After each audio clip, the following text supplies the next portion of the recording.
Today on Doomed!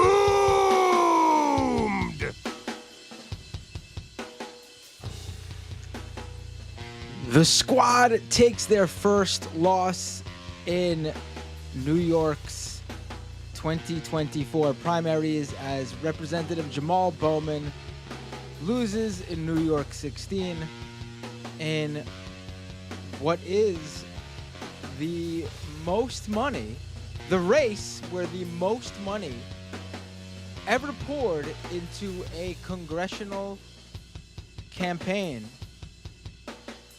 occurred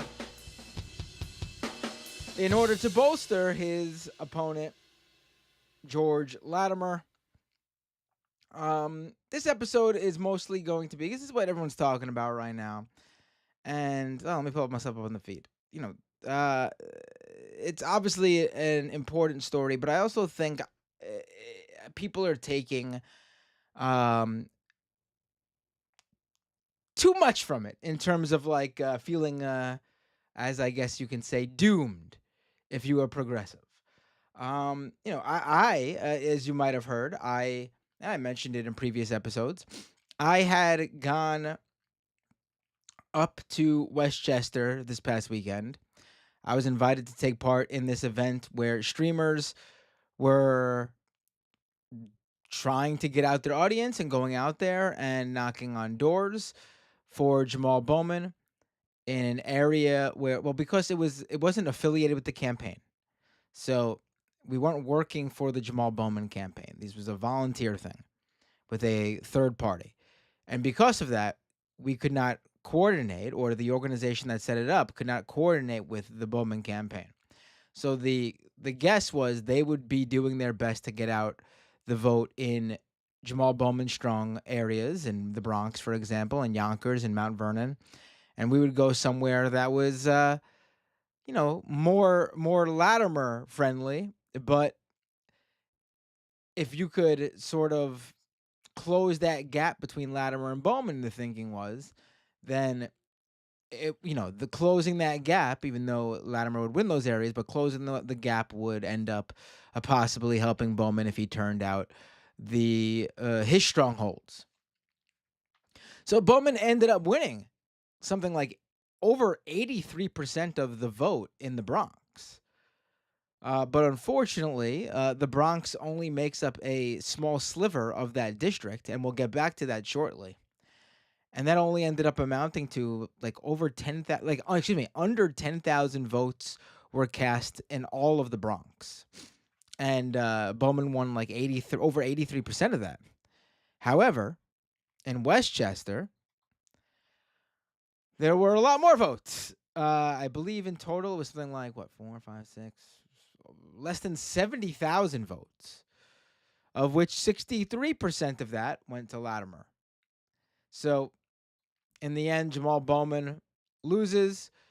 Interestingly enough, the polling was pretty on the nose as of right now. Maybe it'll close up a little bit more, but as of right now, it was about a 17-point gap between the two. Which is what the polls had said. Now, AIPAC obviously put a lot of money into this. Like I said in the beginning, it was it was the most money ever poured into a congressional race. And they won. AIPAC, something like, what was it? Tens of millions of dollars. I can't remember what it was, like 20 million, something like that. It was a lot. It was a lot of money they poured into this. And then on top of that, and this is a separate thing we can talk about at a different time, a pro-crypto PAC got involved too and started running ads against Bowman. And then, Latimer had those local ties. Excuse me, let me just fix my camera. Those local ties in Westchester, as someone who's been in local office there for 30 some odd years, which, I will get back to that too, honestly, in terms of what that means. And Bowman lost. There are a lot of reasons why Bowman lost, I think. And I think to just blame APAC is wrong, but also I think there are people who are um giving it up too much for APAC money, having a decisive role in this campaign, and there are people who are downplaying it. Clearly, they wouldn't have spent all that money if they didn't think it did something. Speaking to voters in the area in like Bronxville, Westchester, that we were speaking to, they had said they'd seen ad after ad after ad. All they saw all the time, ads on this, and that obviously plays a role. However, I also do think that, and we'll get to this shortly too, some of the other points I made earlier, where when it comes to Bowman, APAC saw a squad member that it could take on. Because we know they've tried. We know conservative Democrats, moderate Dems, APAC, other.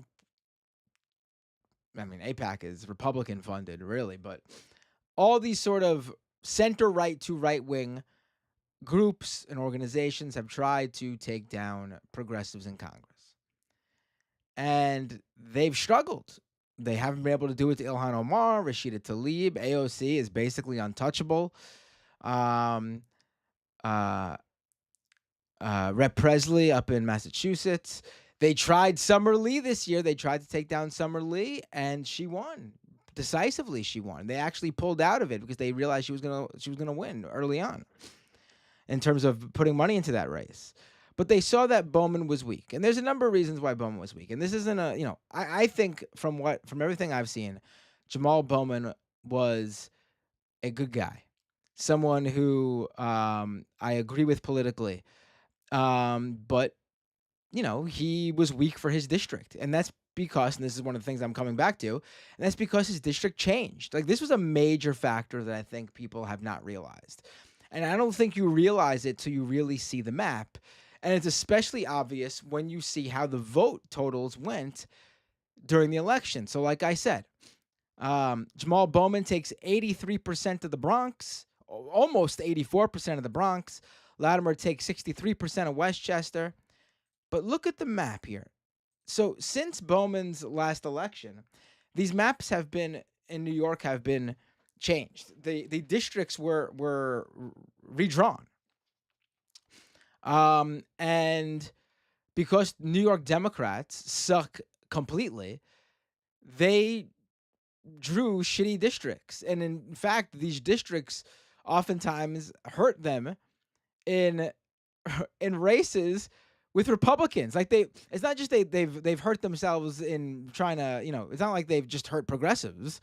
The New York Democratic machine sucks, and they drew bad redistricting lines, and that's why you have New York is the reason why Democrats lost the House last go around, because of New York losing seats more so than any other state. Dems losing seats in New York more than any other state. So let me show you these maps.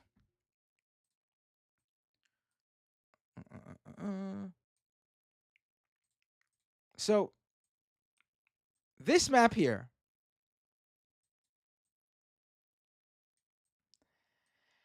is the old New York 16. And this map here is the new New York 16. So that black line in the first one on your left is New York 16, and the thick purple line on the right-hand side is the new New York 16. If you look towards the bottom, right under where it says Mount Vernon, you'll see a small, thin purple line in the first map. And under that purple line is where the Bronx is.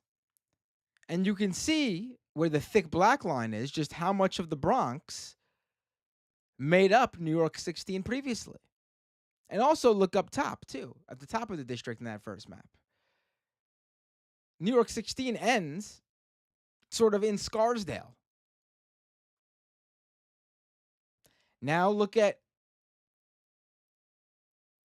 the new New York 16. All but a sliver of the Bronx has been cut out.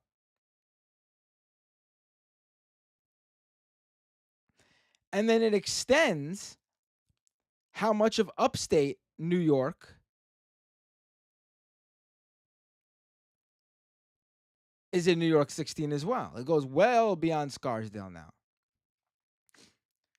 I mean, under the old map, obviously it still would have been close for an incumbent, I think. Under the old map, Jamal Bowman probably could have won. I would say it seems likely he would have, although it would have been a too close for comfort race.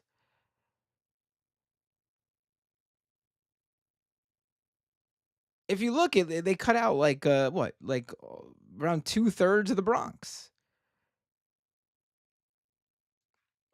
I think the redistricting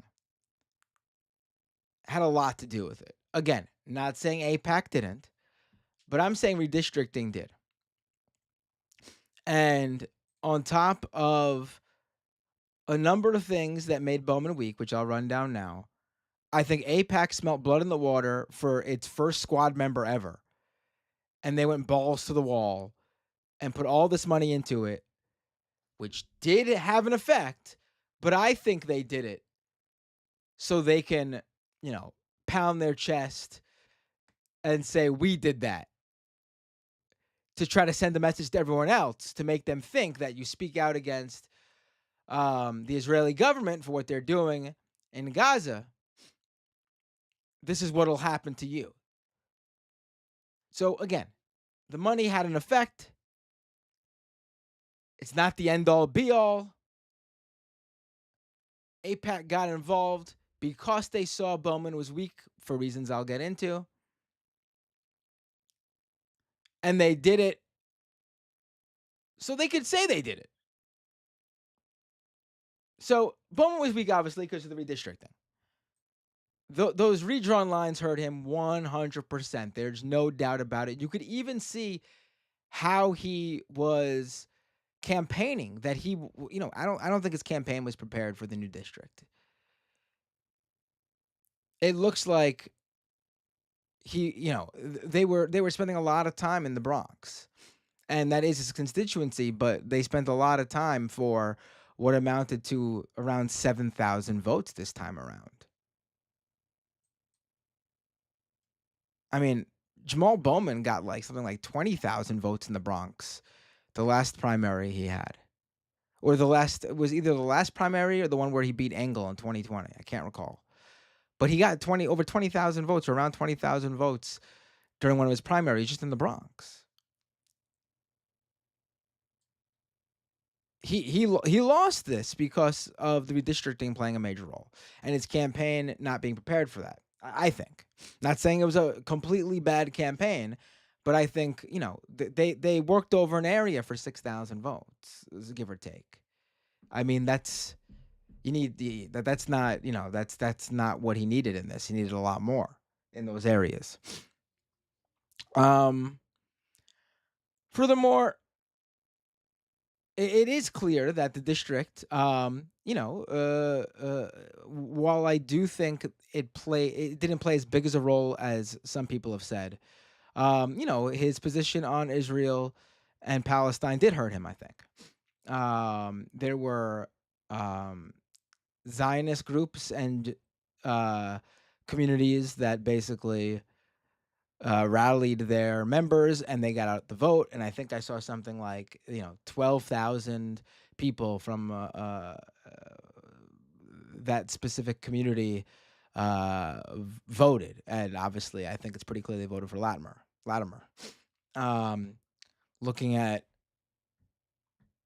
how this broke down, those 12,000 votes were a big deal. I mean, they seem to be pretty much the decisive number of votes.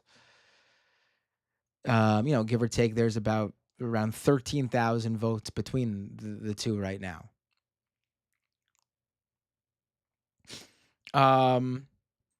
On top of that, when I was knocking on doors. Now, I had a different experience knocking on doors as some of the other canvassers. I think it's dependent on the neighborhood or specific areas you get into. Speaking to other canvassers this past weekend, they had shared that they did come across people who straight up said that they weren't voting for Bowman because they believed he was an anti-Semite. I mean, I also think that a good chunk of that group of people are most likely people who never voted for Jamal Bowman to begin with. Like those were likely Engel voters in 2020. Engel was the APAC-backed incumbent who Jamal Bowman beat in 2020 to become the representative from New York 16. So maybe there were a few people who I think it was more so that people who didn't previously vote came out, and that those were people that Bowman would have never won. But I'm sure there were it's not non-existent people who switched. I just don't think it was all that much comparatively. But what I mostly heard from people and other people, and I never heard no one brought that up to me on knocking on doors. But what I did hear and others did hear, there were two issues that really hurt Bowman in this district. Number one, his vote on the infrastructure bill. It sucks, but unless you were in a super progressive area, and when I mean super progressive, I also mean like a leftist area, like parts of Brooklyn, Queens, Manhattan, talking New York, parts of those areas. Unfortunately, voting against the president, who's a Democrat, Joe Biden, on things like that, the infrastructure bill, was a negative. Um, it hurt him. And now we know why he did it. He wanted Build Back Better to be part of it, which was Biden's full agenda. He actually backed the original, real Biden agenda. The infrastructure bill was the watered down Manchin approved version of it. That's why the squad voted against that one as a protest vote.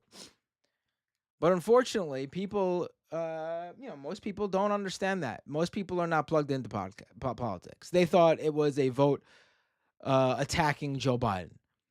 I for the people I spoke with, I explained it. I don't know if it got through, but I did explain it. Um,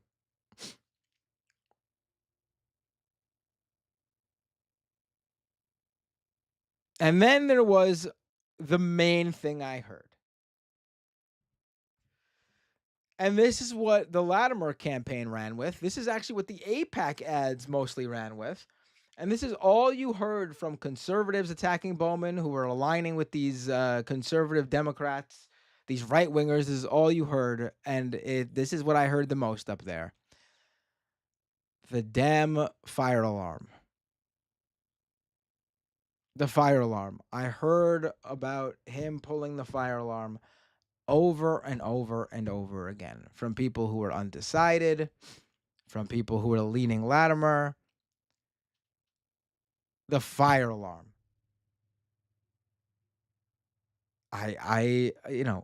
What do you do about that? I mean, listen, I don't know what he was thinking. I don't know what he was thinking. I know he apologized for it, and I explained to people that, and then I would be truthful. I'd be like, he made a mistake. I have no idea why he did that. But then I tried to explain too that, listen, he pulled a fire alarm. It was silly, but we apologized, and we know he'll never do that again. We don't know why all these Republicans are backing George Latimer and what they expect to get out of him. And I really sort of, and what really cut through, it was for the people who I got the most response from was when I was able to do this. The people who have a problem with the fire alarm thing are the same people who really hate Trump because of how he is, not because of policy. Civility politics plays a huge role for upper middle class to upper class white suburban Dems. It is their biggest pet peeve issue. It bothers them more than anything. The rudeness, the the breaking of norms. They hate that shit. So the fire alarm was the fucking ultimate for them. It was, it's you try to explain to people that policy is what matters. And people do things like you can't, like, you could hate that, but that's not what you're voting for. You're voting for what you align with. And from speaking with a lot of them, they aligned way more with Bowman. And I tried my best to explain. And I'm a good talker. I think you all know that. And I very sociable person. There were numerous times where I was closing up the conversation and they continued it with me. I mean, there was this older couple I was talking to for like 20 minutes who were going out for a bike ride together. And I thought for sure this would be a one and done, like 1 minute introduction and out. And they kept talking with me. They were undecided. They had a real problem with the fire alarm. They were super anti Trump. Um, they called people who supported Trump. They even knew people who supported Trump. They called them selfish and because they're out for themselves, and the main reason they support him is for the tax cuts, so they don't have to spend more, give more money.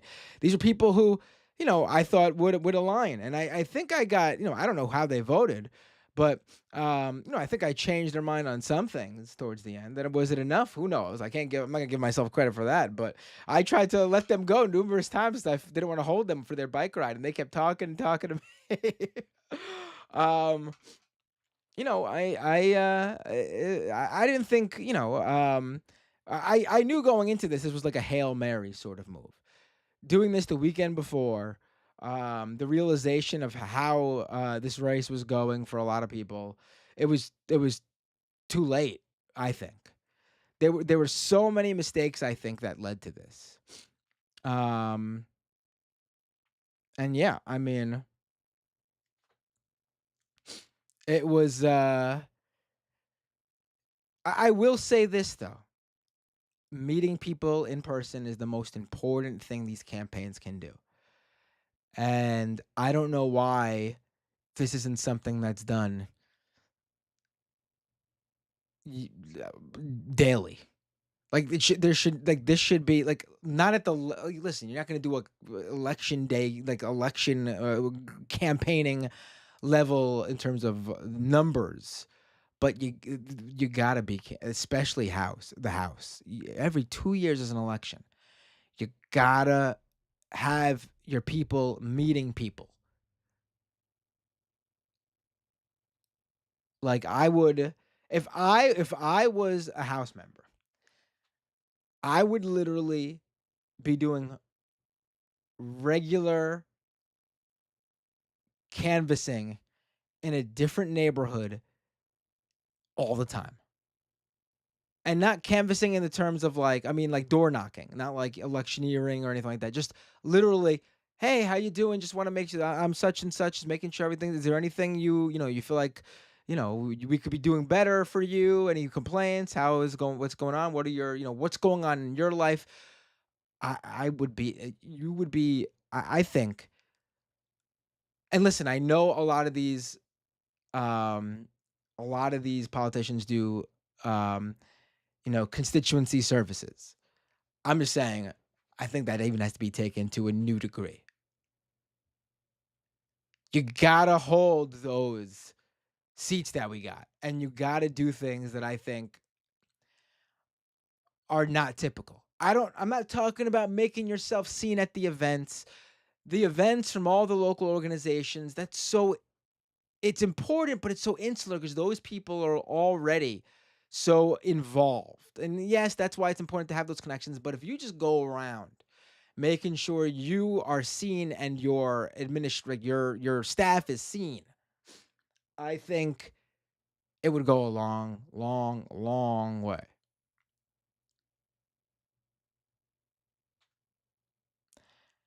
And I heard from some people that, and again, this is upstate, clearly not like where he was strongest in. But some people were like, we don't know him, he doesn't come around. It's hard. I get it, especially when you're outside of New York City. Um, but that's what I heard. That's what I heard. Um,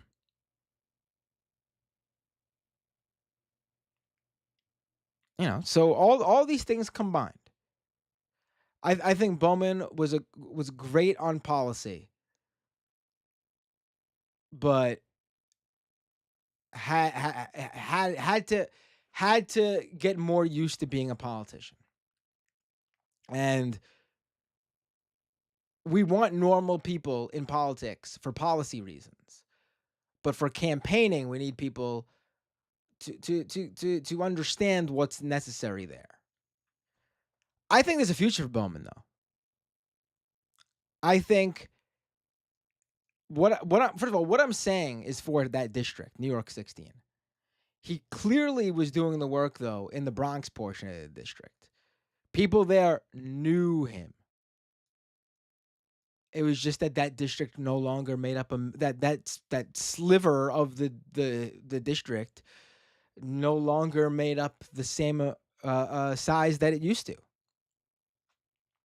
Now I see people also saying that Bowman should run on the Working Family Party line, or he should, you know, uh, do whatever to run in the general. No, I don't think he should. I think Bowman, and maybe he did based on where he was campaigning. Bowman should come to the realization that, and I think he did, that New York 16 is no longer his district. I think we could do better than Latimer. We'll get into that to a little bit. We get to a little bit, but we need someone from the area. We need someone from the area. I think, and I do feel like maybe there's being feelers put out there for this. Bowman should primary Richie Torres. Richie Torres' district is entirely in the Bronx. It is the poorest district in the country. While, with that said, Torres is out there yapping 24/7 about Israel. Talk about a mismatch with his constituency. What is that doing for them? Bowman should not waste any time with New York 16. He should not. And people are saying, "What about the gen?" No, no, no. He should not waste time on that. He should not even do anything that puts him in the position of even looking like, in a way that even mainstream or moderate Dems could twist. He should not put himself in the position of even looking like he's doing something to impede Joe Biden's reelection or impede a Democrat winning New York 16. In this case, unfortunately, it is George Latimer for this year, which would take away a House seat for Joe Biden if Joe Biden was to be reelected. He should not waste his time with that. It is only going to hurt him. He needs to. I would lay low for the next couple of months. Maybe start building up a campaign apparatus. Start talking to volunteers. Maybe reach out to progressive activists in Richie Torres' district who he knows has their qualms with Richie Torres, and start putting the feelers out there and creating something. And then as soon as the election is over in November, I would not visibly get involved there. I would not do anything to make it look like you're doing something that would hurt Joe Biden, because it's the Bronx. The Bronx is going to support the Democratic president. Period. There's no. It is the most, I would say, strongest Dem base. They also turn out the least in the Bronx, unfortunately, but is the strongest Dem base in terms of like mainstream Dem.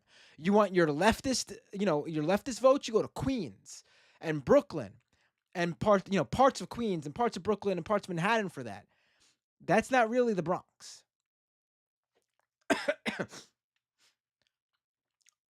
But I think Richie Torres is weak there if you have a Bronx candidate, which that's Bowman, public school teacher and principal there for decades. It's where he was raised. You have him running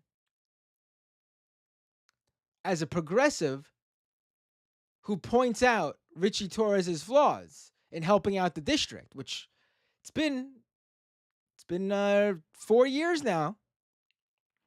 I think he can mount the campaign against Richie Torres. I really do think he can.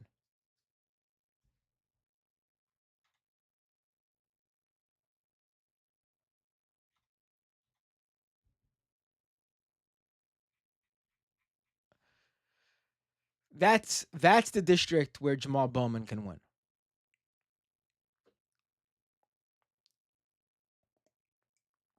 I mean, again, he got 83% of the vote in the sliver of Bronx that was in New York 16. Will it be that much if he primaries the Torres? No. But is that a good sign where there's a real campaign there? Yeah.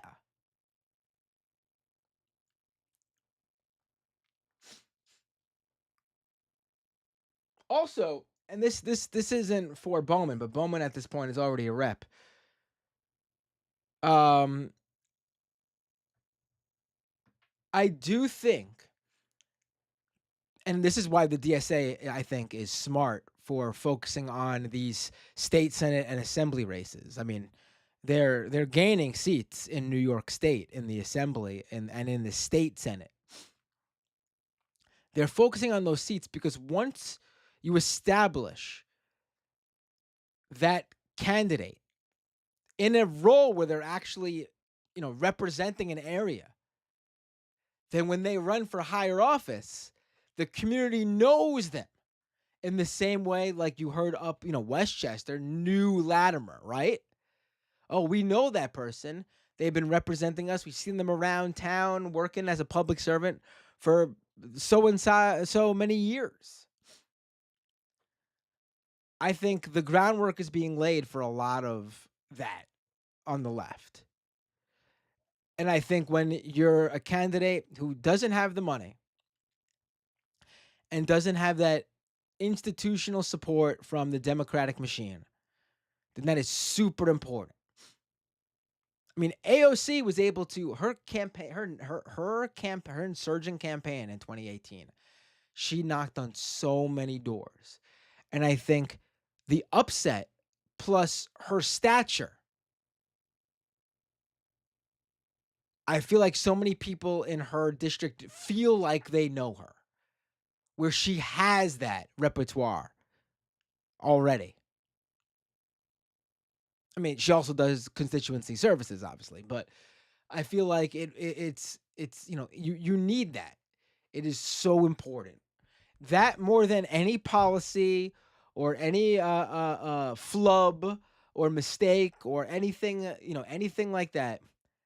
That is it. I mean, every time when Bowman beat Engel, it was because Engel no longer represented the constituency. He fell out of favor. He no longer was in tune with the people of New York 16. And that was mostly in the Bronx. Not mostly, but it had a huge portion of the Bronx, which catapulted Bowman to victory.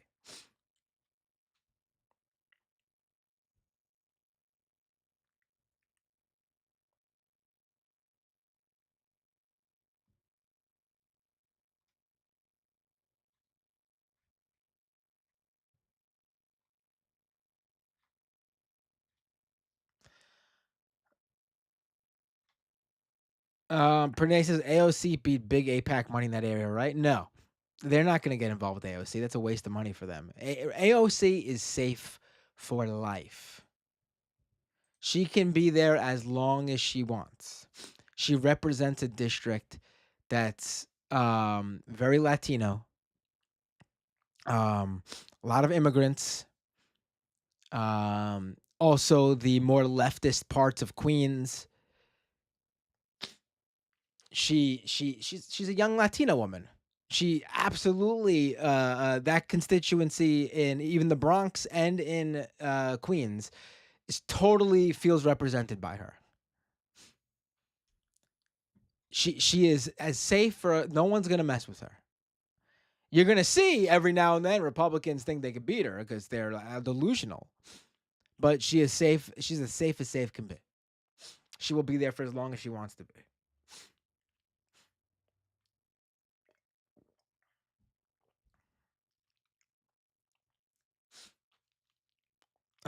Same with like Rashida Tlaib, and I think it's a little bit harder for Ilhan Omar, but she can do it. Summer Lee, um, Ayanna Presley, um, we'll find out about Cori Bush. Oh, thanks Dylan Burns for the raid. Hey, Dylan Burns listeners and viewers. We'll see about Cori Bush. The recent poll came out. She's 1 point behind, which isn't 17 points like Bowman was. She's 1 point behind her challenger. That primary's in August. That work needs to be done now. All eyes on Cori Bush's district. I don't think she's as weak as Bowman in her district, but she's facing a challenger who, like Latimer, is known in his district.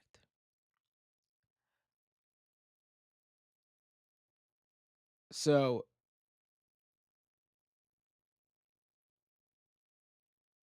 Cori Bush is not as far behind as Bowman. She can win, but the work needs to be done now. Do not wait.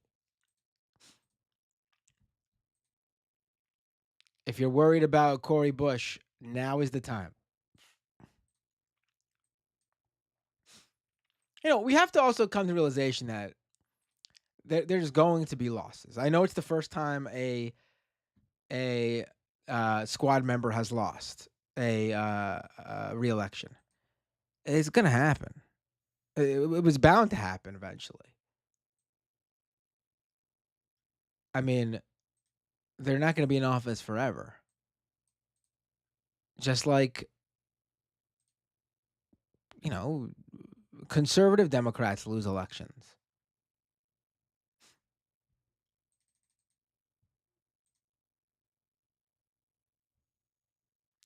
It is what it is. What can you do? At this point, what can you do? I do think Bowman should start working right now on Richie Torres. Play it smart. Let everything die down. Finish your term. Start reaching out. Get things rolling. When Latimer's sworn in and you're out of Congress, that campaigning starts right then. You got 2 years to focus on campaigning. Richie Torres has got to work his job. It's going to be a midterm election.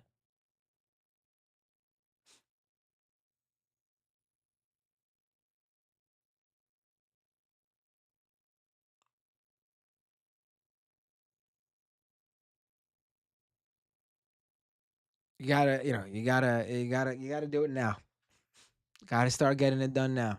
And to anyone who wants to run, you you need to go out right now, and not literally right now, but start getting it down now that you need to go meet people. Knock on doors, make yourself visible. That human interaction will mean more than any ad. The ads are going after people who you can't meet. So you want that number of people to be as low as possible. If someone knows you, they're more likely to vote for you. And in this case, knowing someone could just simply be, oh, that candidate or someone on his campaign, they came to me, we had a nice 5-minute conversation. Never heard of that other guy, and they didn't come to me. I'm going to vote for the guys that took time to come meet me. I cannot stress how important that is, especially for campaigns that don't have big money behind them.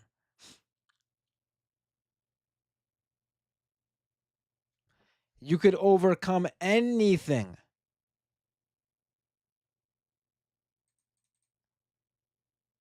if people know you.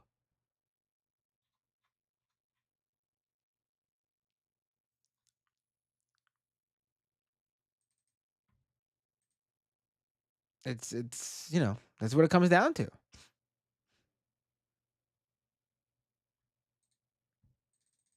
Um, so I think Jamal Bowman has a chance if he moves down to Torres' district. The Bronx is clearly for Bowman. Uh, obviously you're gonna run. It's not gonna be the blowout that he had in the Bronx with Latimer, because they know Torres and they don't know Latimer. Latimer has no ties to the Bronx. But I think if you start making those connections and you're out there campaigning and meeting the people of the Bronx, I think he could pull it off. I think he pull it off easily. No, it won't be easily, but he can, as in terms of it's something that can be done. And honestly, I'd rather get Torres out of Congress. Latimer, he's not going to be around for a long time. The guy's 70 years old. He was picked specifically as the perfect challenger to face Bowman. But other than that, what? Could find someone to beat Latimer. Could definitely find someone to beat Latimer. And if not, he'll only be around for a little bit anyway. Torres, though. Knock Torres out? Oof. That's the way to go.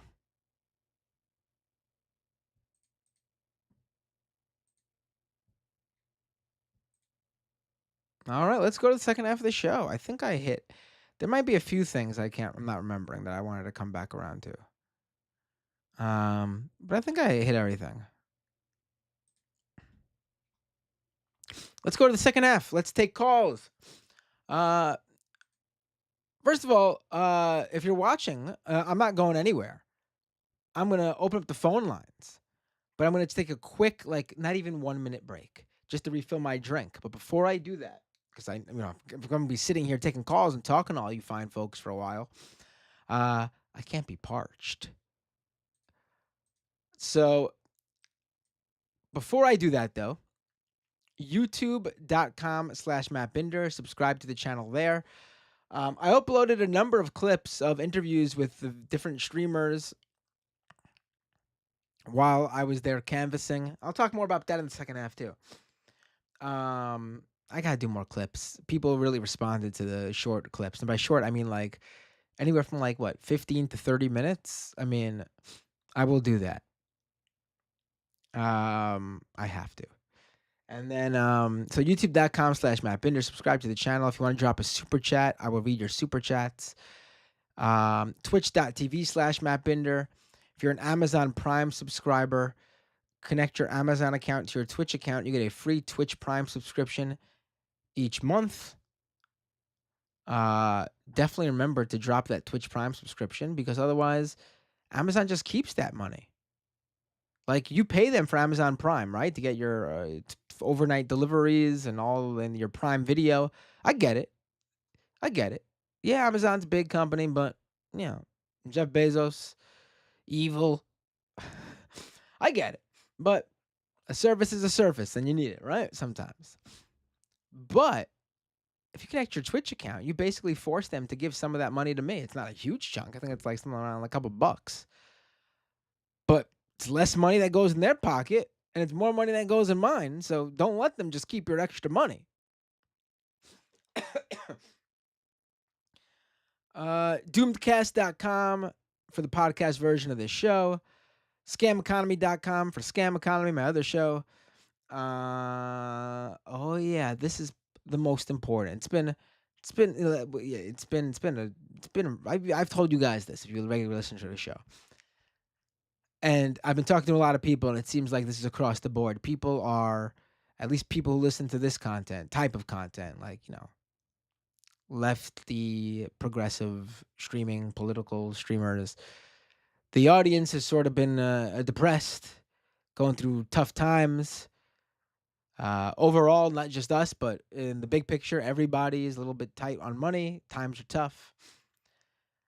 If you can, though, patreon.com/MattBinder. This show can only grow and I can only continue doing it with that support. Patreon.com/MattBinder. It's been a rough month for Patreon.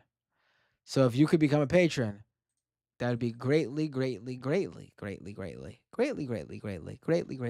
appreciated. If we get like even a few, I will read. If you drop a patron, a patron sign up, I will read your name on this broadcast and give you a shout out. So if you can, patreon.com/MattBinder. All right. It is hot in this closet space I stream in. I need to get a drink. Give me a few seconds. I'll be right back. The phone lines, I'm opening them right now. Download Skype or just open the Skype web app. Search Doomed Live. And I will take your calls. Wonderful. It looks like Skype has decided to update. And it is not opening. It'll open. Be right back. Talk to you all soon if you're watching live or if you are a Patreon subscriber. If you're listening to the freebie version of the podcast, this is where I say I'll see you next time on Doomed. Today on Doomed.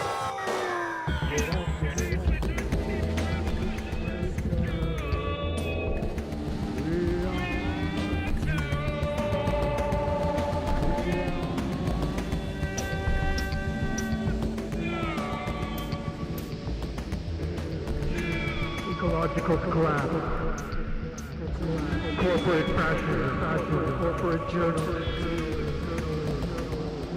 police brutality, voter suppression, austerity economics, educate the masses,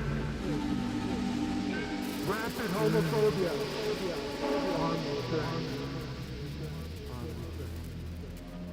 We got our first caller. Hey, what's your name? Where you calling from? What's up, Matt? Hey, You from Jamaica? Dave from Jamaica. How are you doing, my friend? What are we going to talk about today? I don't think you are exactly what you claim you are. I would say you're a conservative. What makes you a liberal? I'm pro-Green New Deal. Are you? Yes, really? Absolutely. No, I have watched the show. I've seen you completely come out and get really mad at Alexandria Ocasio-Cortez for some of the things in the Green New Deal. You mean like free college for black people?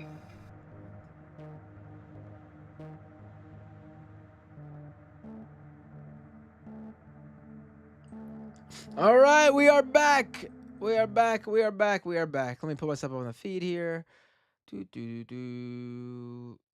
Oh, I already got the Skype. Let's not have them on automatically. All right. People are already calling in.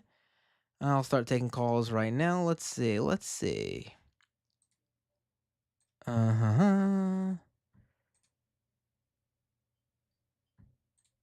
Hey, what's your name? Where are you calling from?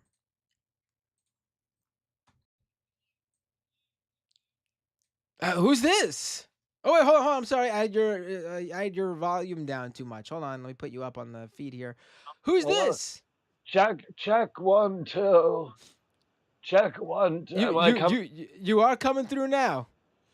Oh, hello, Matthew. This is presidential candidate Robert F. Kennedy Jr. Hey, how you doing, sir? RFK Jr. Everyone, we're coming to that debate on Thursday. How you feeling? Oh wait, you're not in it.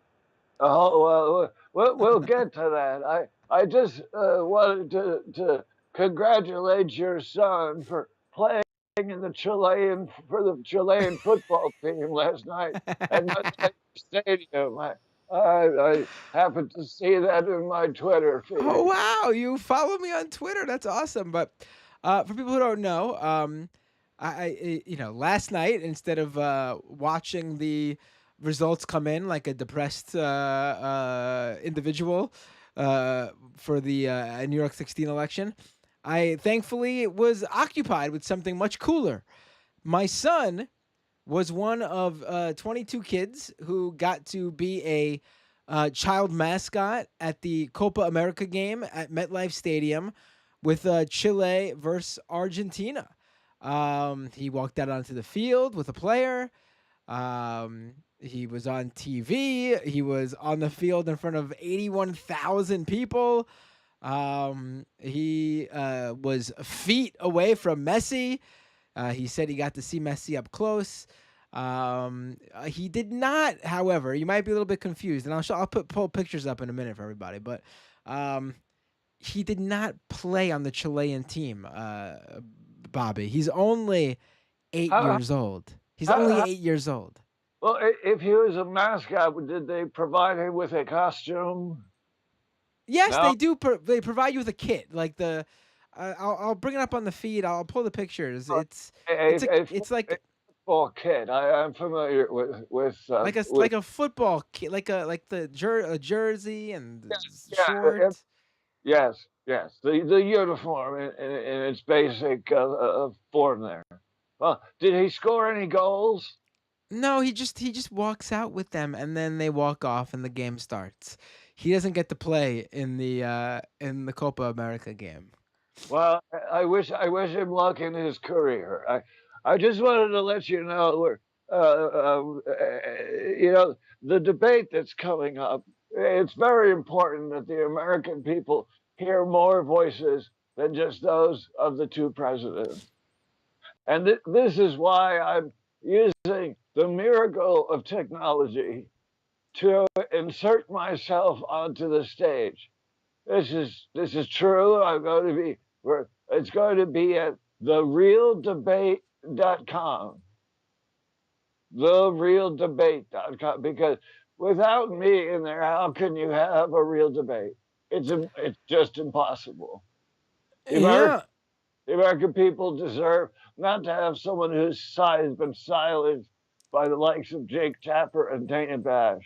And also, I listen, filed I do think there should be more people out to debate, but I also think like there does need to be some sort of quality control. Now I'm not putting you down, but also like can't have every Dick, Jane, and Tom saying they should be on the stage, right? There should be some that's sort of level of support for the that people who is get on true. the stage, right? That is true. I would agree with that. Fair point, Matthew. Very fair point. But I think that CNN made the rules specifically to exclude me. They designed I those rules. mean, I have to take another look at them. It would actually wouldn't shock me. It wouldn't shock me. That's But you have been. This is not like you're some insurgent that's rising in the polls, though. In fact, as it's time has gone on, you've been doing worse and worse it's and Kennedy worse. it's Kennedy mentum, Matthew. You have to think Kennedy momentum means you go down in the polls first. positively. Think positively. It's very important, Like, Matthew. listen, if you were rising in the polls as time goes on, I'd be like, yeah, they're trying to deny you. There- Uh, but the You're opposite has been happening. The you opposite has been happening. you obviously are getting your information from fake news like the New York Times, the Washington Post, U.S. News and World Report, the Atlantic, places like this, where they don't provide you with what's really happening. I mean, we're seeing numbers like no one has ever seen before. We see strong support for the campaign, especially since I brought on my exciting, amazing vice presidential candidate, Mary Callahan. Wait, I thought you already announced someone, and that's not her. Uh, Let me check my notes here. Nicole Shanahan. Is that right? Oh, That's right. that Yeah, one's right. Did you yes. forget who you did you forget who you picked? Of course not. Of course not. I know exactly what I'm doing, Matthew. This whole campaign is very well laid out. I think it's going to be a winner for the American people. But what we're going to be doing with the debate is I'm going to be recreated standing behind a podium, and I'm going to be placed electronically on stage with the miracle of technology, and I'll be answering Oh, all the same questions that the two presidential candidates will be trying to answer unsuccessfully. And we'll just stop the tape right there, and then I'll answer the questions. I'm going to be there holographically. I mean, the miracle of technology, right, Matt? interesting. Okay, I'll check that It, out at some point. it's therealdebate.com. And I'm not lying about this. Of course, I wouldn't be lying about such an important Oh, event it for the is therealdebate.com. Look at that. American Watch the real people debate. witness. Also, Matthew, I've been thinking a bit. After the results last night, I, Yeah. I, I've been receiving some calls from a certain group that wishes to fund my campaign. I, Really? the AIPAC is what it is. I'm not exactly sure. They are willing to provide me apparently with over $100 million for my campaign. It's real. Is this a strategy beyond strategy, Matthew? I mean, we're playing 7D chess right here with this campaign. All right. I mean, I. If George Latimer can get in there, and his eyes don't even face the same direction. Oh boy. All right. Matt, RFK thank, Jr. thank you for your time. I appreciate it very much, and the best of luck to your son on the Chilean football team. I'll tell him that you wished him luck. He'll be very excited to hear from a presidential candidate. Have a very good night, sir. All right, let's go back to the phones. Whew. Let's see.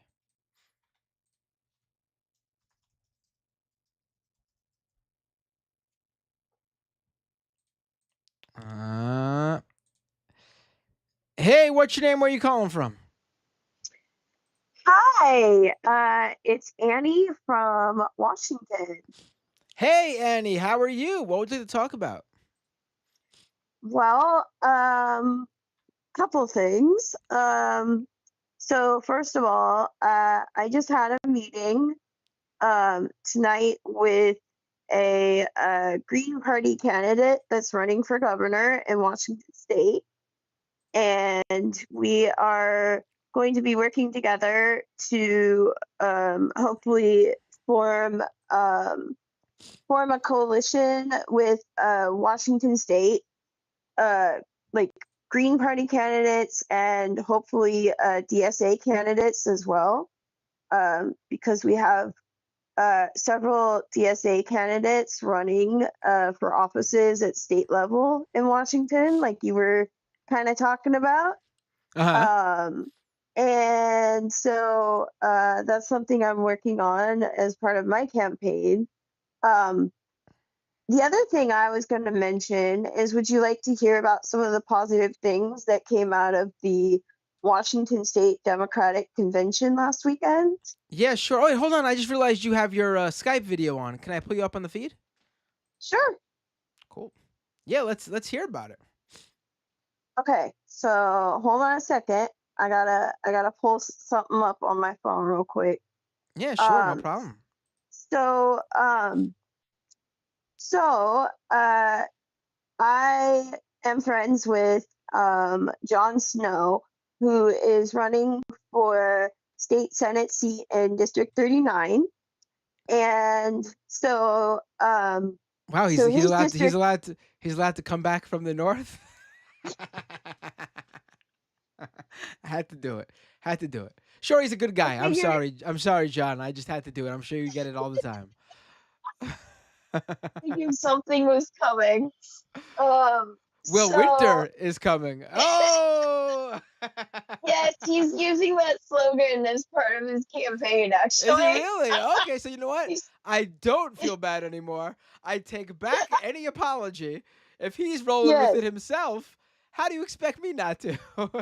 exactly right. Yeah, I believe his campaign slogan is "Winter is coming to Olympia," which is our state capital. So, um, anyways, so I was out canvassing all weekend at local events, but he went to the state convention and put forth some pro-Palestine amendments, all of which passed. Um, and we'll go on to the National Democratic Party. And then he put 14 other amendments that he wrote, and every single one of them passed. And I just thought I would tell you about a couple of them.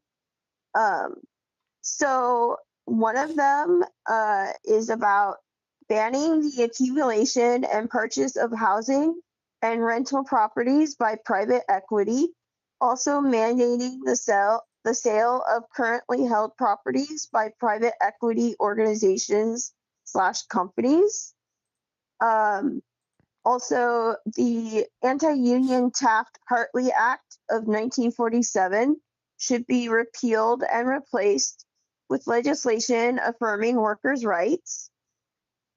Uh, let's see what else. No employer or educational institution may discriminate against an employee or student on the basis of a medical decision. So no discrimination against like trans students, etc. Um, So the institutions of a government should endeavor to protect the interest and safety of laborers above the interests of capital.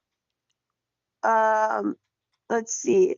Oh, here's another good one. Repeal the windfall elimination provision to remove veteran disability payments from being included as income for low income assistance programs.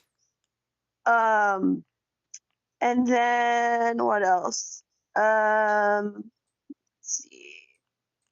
A person's wealth, gender, sexual orientation, or race should not determine how the rule of law is applied to them and should not affect law enforcement's decision to capture, prosecute, or convict the perpetrator of a crime committed against them.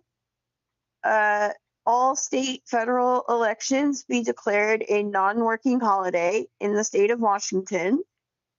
Um, and the U.S. should not provide funding and should also suspend all agreements to foreign powers that commit violations of the Geneva Convention, commit crimes against humanity, and or commit crimes against peace as documented at the Nuremberg and Tokyo trials. Some of these got like edited a little bit, but all of the ones I mentioned all passed. And basically, what'll happen is that next it'll go to the National Democratic Party to be voted on. But this is kind of some good wins, I think, Yeah, for Washington State.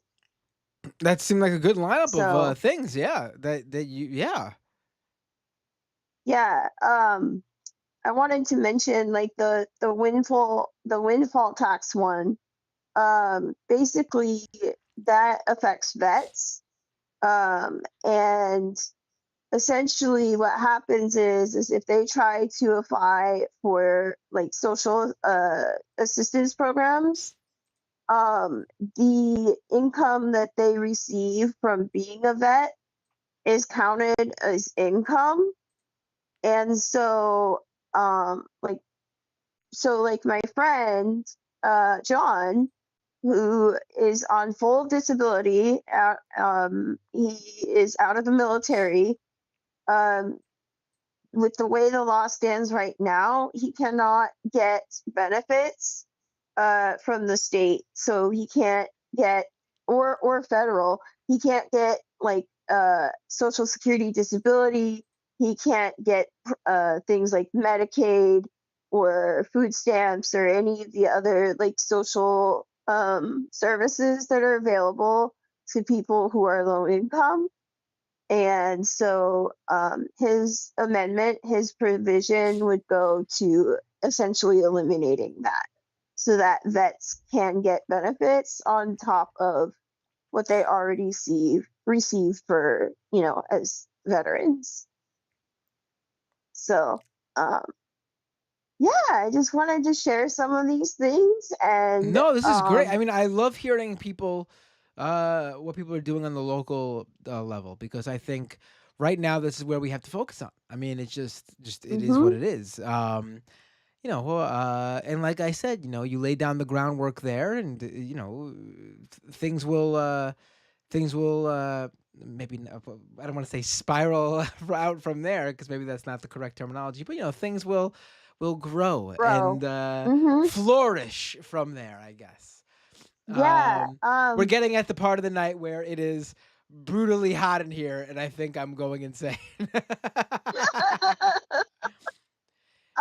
Before I There was go, just like a crazy storm here, like uh-huh. crazy rain, thunder, and lightning. So it's getting really, really humid. Those like summer Oh, night storms, and I got the door closed so I don't wake up my kids, and I am yeah. absolutely a sweaty mess. Yes, you But look but uncomfortable. but I'm gonna be here for a little bit longer because I'm still feeling. I'm not at that point of the night where I'm like super tired and I look like I can no longer go. But yeah, go ahead. Say what you're gonna say. um, can I just talk about a few Washington candidates real quick? Yes, please do that. Okay, so all right, guys, listen up. If you're in Washington State, I'm going to tell you some people that you should support besides myself. Um, so if you are in Washington State, we do have a Green Party candidate running for governor. I know this person personally because we both used to serve on the not the DSA National Medicare for All Committee in 2021. So, and he's worked with Whole Washington, which is a program um, that is fighting for a universal healthcare program in Washington State. There is currently a bill that is sitting in our state Senate seat or our state Senate that is kind of working its way through that would provide universal health care for all Washingtonians. It would, so essentially, what would happen is instead of having to pay for your very expensive employers' insurance plans, um, you would instead pay 2% out of your check, and that would be covering your health care. I'm not sure exactly how it's setting up a trust, so I'm not sure exactly how that would work for people who don't work, but it is a universal healthcare program. Anyways, the candidate I'm talking about is Andre Stackhouse, and he is running in the Green Party. I just got out of a meeting with Andre before coming here, and he's running an amazing campaign, but he needs all the help he can get. So if you're running in Washington, or if you're in Washington State, I highly, highly, highly encourage you to look him up. Um, he has very socialist policies, and I fully support him 100%. My campaign will be officially endorsing him. Um, another person, Green Party candidate, running against Rick Larson in Washington's second district. Now Rick Larson is our federal House representative in Washington Second District, which is the district I live in. He is a horrible human being. He gets lots of money from APAC. He only cares about, big business. He gets a lot of money. A lot of his donations are coming from big business. There was recently, in the last week, he had planned to have a campaign launch in Everett, Washington, but it got canceled because people were going to go there to pro-Palestine protesters were planning on showing up, and so his campaign launch event in Everett got canceled. Um, he receives a lot of money from APAC and Boeing, and so we have a Green Party candidate attempting to run against him by the name of Jason Call. Jason Call, as some of you may know, is also the campaign manager for Jill Stein. So if you're in that district, I really encourage you Jason Call as well. There are other DSA candidates across the state. We have some in Tacoma. We have Sean Scott running in Seattle. There's at least one or two progressive candidates running in Whatcom County. So we have people running all over the state that would help really revolutionize and change politics and policies in Washington state. Sounds good. Yeah. So if you're in Washington, I highly encourage you to look some of these people up. Also, if I can just promote my own campaign for a second. So I am planning future events that I'm calling Parlays in the Park, where I will be meeting with constituents in the park, in local parks all around my district, starting in July, where people will get to meet with me and ask questions and just kind of hang out. Also, I'm doing a couple of forums coming up in July. I'm doing one with League of Women Voters, which will be on July 9th. That'll be on live on YouTube. And I am also doing a forum that is probably going to be on July 12th with Whole Washington to, in support of their universal health care plan. And I will have other events coming up soon as well. And if you wish to support my campaign, please go to my Twitter, which is Annie FITZ WA38, and I have a link there where people can donate to my campaign. I'm running When a is that? grassroots. When is that election? That primary is on August 6th, so it's coming Okay. up pretty quick. How many people are running? I'm sorry. How many people? Excuse me. How many people are running? In my race. Yeah.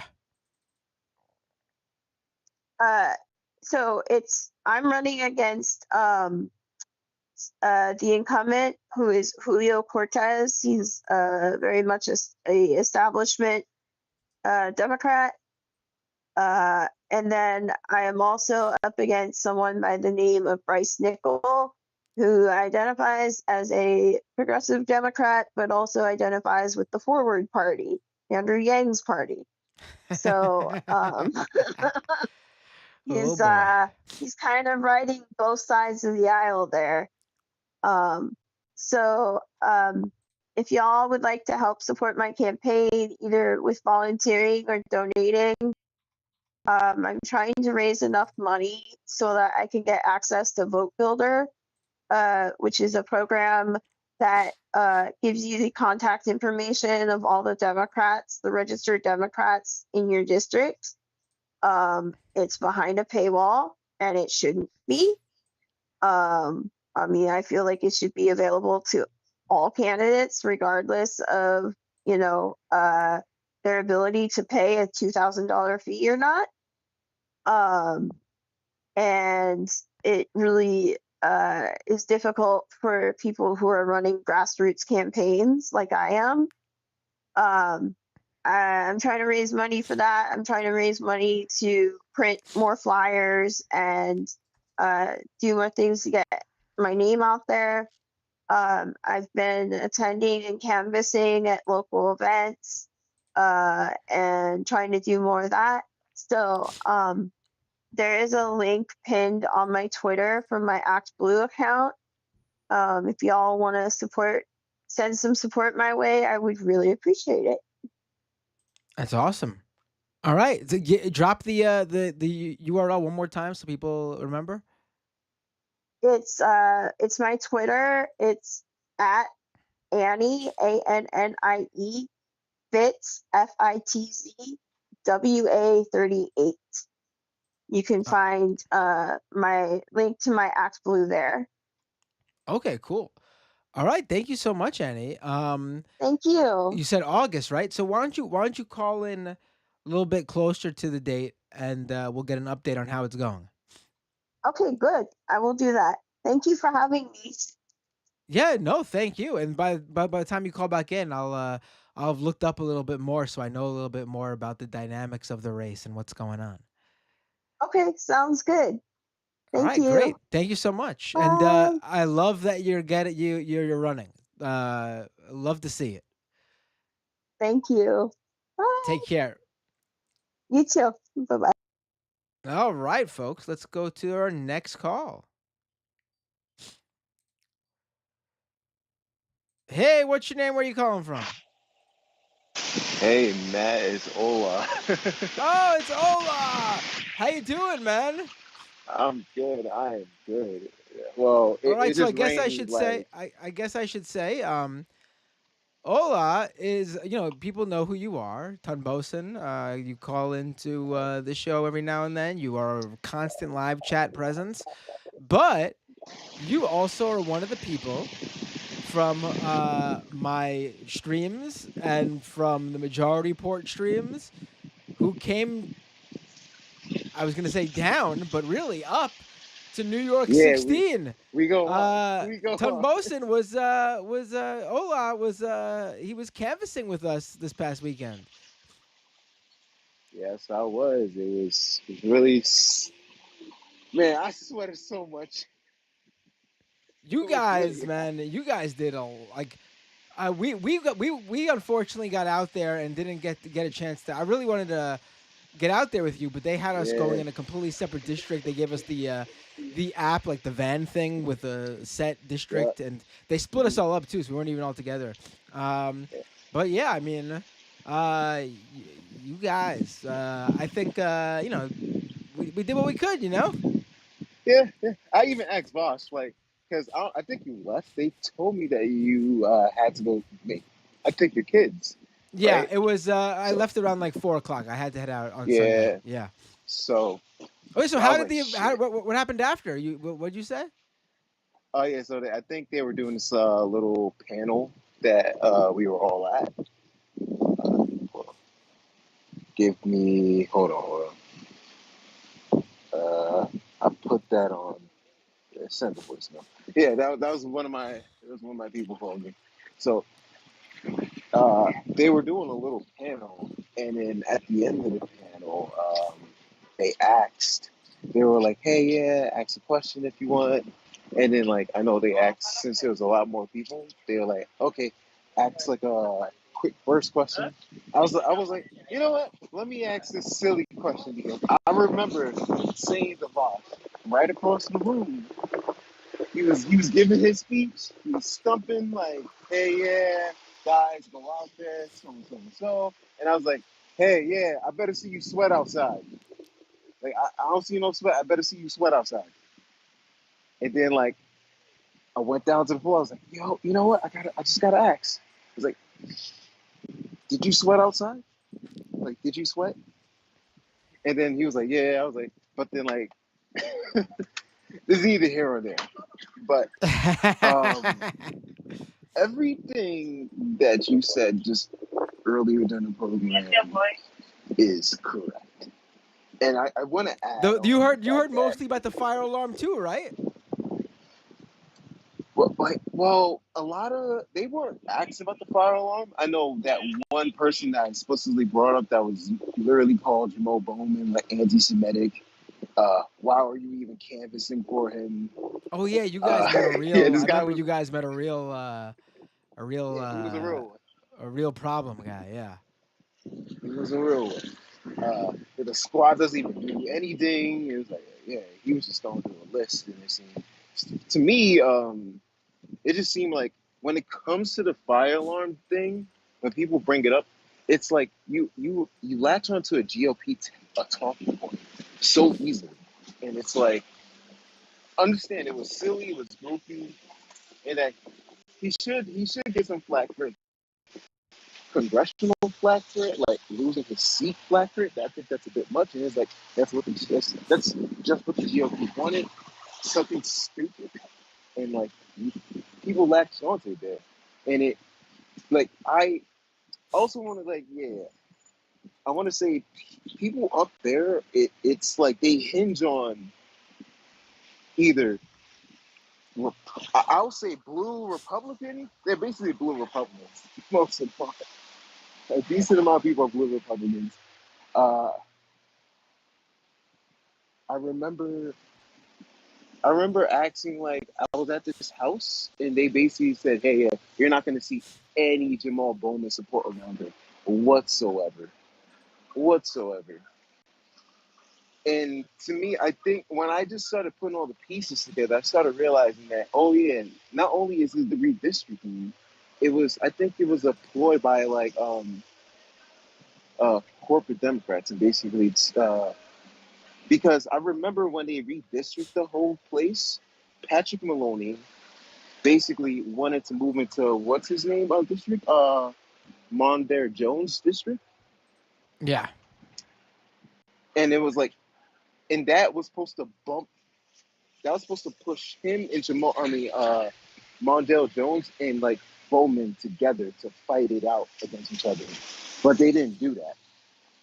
That was like part of the redistricting whole shenanigans like that they were trying to pull. And I feel like from the beginning to like now, like since Jamal Bowman has been elected in his seat, they've been after him for a very long ass time. It's They funny were because trying. Mondare Jones went ahead and he ran in a district that made absolutely no sense for him to run in, and he Mm-hmm. cost Uline. I think that's how you pronounce her name. I'm sorry if I'm saying it wrong. Um, it cost her election against Dan Goldman. She lost by like 2,000 votes, and Mondare Jones had like 10,000 votes that he took. Most of those would have went to her. She cost him that Yeah, election. And they're now just he's get out they're there, and trying. now he's out there so clearly still upset about the flack he got for that. You should read the whining he put out about it, Mondare Jones, like a little baby. Like they asked him why he endorsed George Latimer, and his first thing is he starts whining like a baby about how he got criticized for running in that race, and he was like, "Where is it? Here we go." Uh, these people were never my actual friends, and we saw that in the way they treated me in the summer of 2022 when, in spite of a progressive record on issues like healthcare, women's rights, LGBTQ rights, Supreme Court reform, and climate action, they either abandoned me or affirmatively worked against me. Yeah, because you went into a district where there was already a candidate who Yep. hit all those notes, and you cost her the election. You cost you cost Uline, a woman who held a seat in that district, not that particular seat, a local seat. You cost Mhm. her an election by a white from a white guy defeated her who used massive amounts of money that of his own money to defeat Oh her. yeah, And Dan you Goldman, helped like, do that. yeah, Any other race, if there were two progressives running or two moderates running or two whoever running and they were in the same lane, then yeah, eventually you'd have to, someone has to drop out so all that support comes together. We saw that in 2020 with Joe Biden, Pete Buttigieg, and all the other moderates. yep, it's pretty much of a joke at this point. And that's why I go like Jamal Bowman. I don't think he did anything wrong. It was just I don't think he just saw the changing tides of his like own district because he came out there to his base thinking that he was going to get a whole bunch of support, which he did from his base, who are no longer in the district. And it's like, oh shit. Even I had to like when I saw the map again, I was like, damn, I didn't know the Bronx was. It's not even the Bronx anymore. It's It's literally like a just little cutout Westchester. of the Bronx. Yeah. It's just Westchester at that point, and it's like this was definitely a hit job, and like the whole there's a reason. Like I remember when they were redistricting the maps, and then like they look like I remember reading the documents going like, hey, the maps didn't really change. They're kind of weak. They're kind of weak anyway, and it's like, oh, okay, things should be the same. No, they changed just a little bit to fuck over progressives in my opinion. That's why you don't like. That's why. What's that lady's name who thought she could take on AOC? Oh, I don't remember. There was another Wall Street banker, a guy this time, who challenged AOC. He got destroyed. Yeah, like they're just gonna be trying to attack progressives at this point. Like if they that's all they're gonna use these maps for because I don't think they're gonna use it for any solid change. When it comes to like New York, when it comes to Dems here, they're all just fucking blue Republicans in my opinion, and they're moderately better than Republicans. But when it comes to the overall election system here, it's just hard stuff. We vote for these like incumbents or people that had power long ago who are just like corporate as hell. Like this is why we got fucking Mayor Eric Adams because they're so comfortable with like, oh well, we have a whole bunch of crime. We need to deal with crime, and it's like he barely does doing anything for crime. like, like it's just a fucking joke. Like we don't need that many police, and then like crime is still happening. It's like it's a fucking reactive force.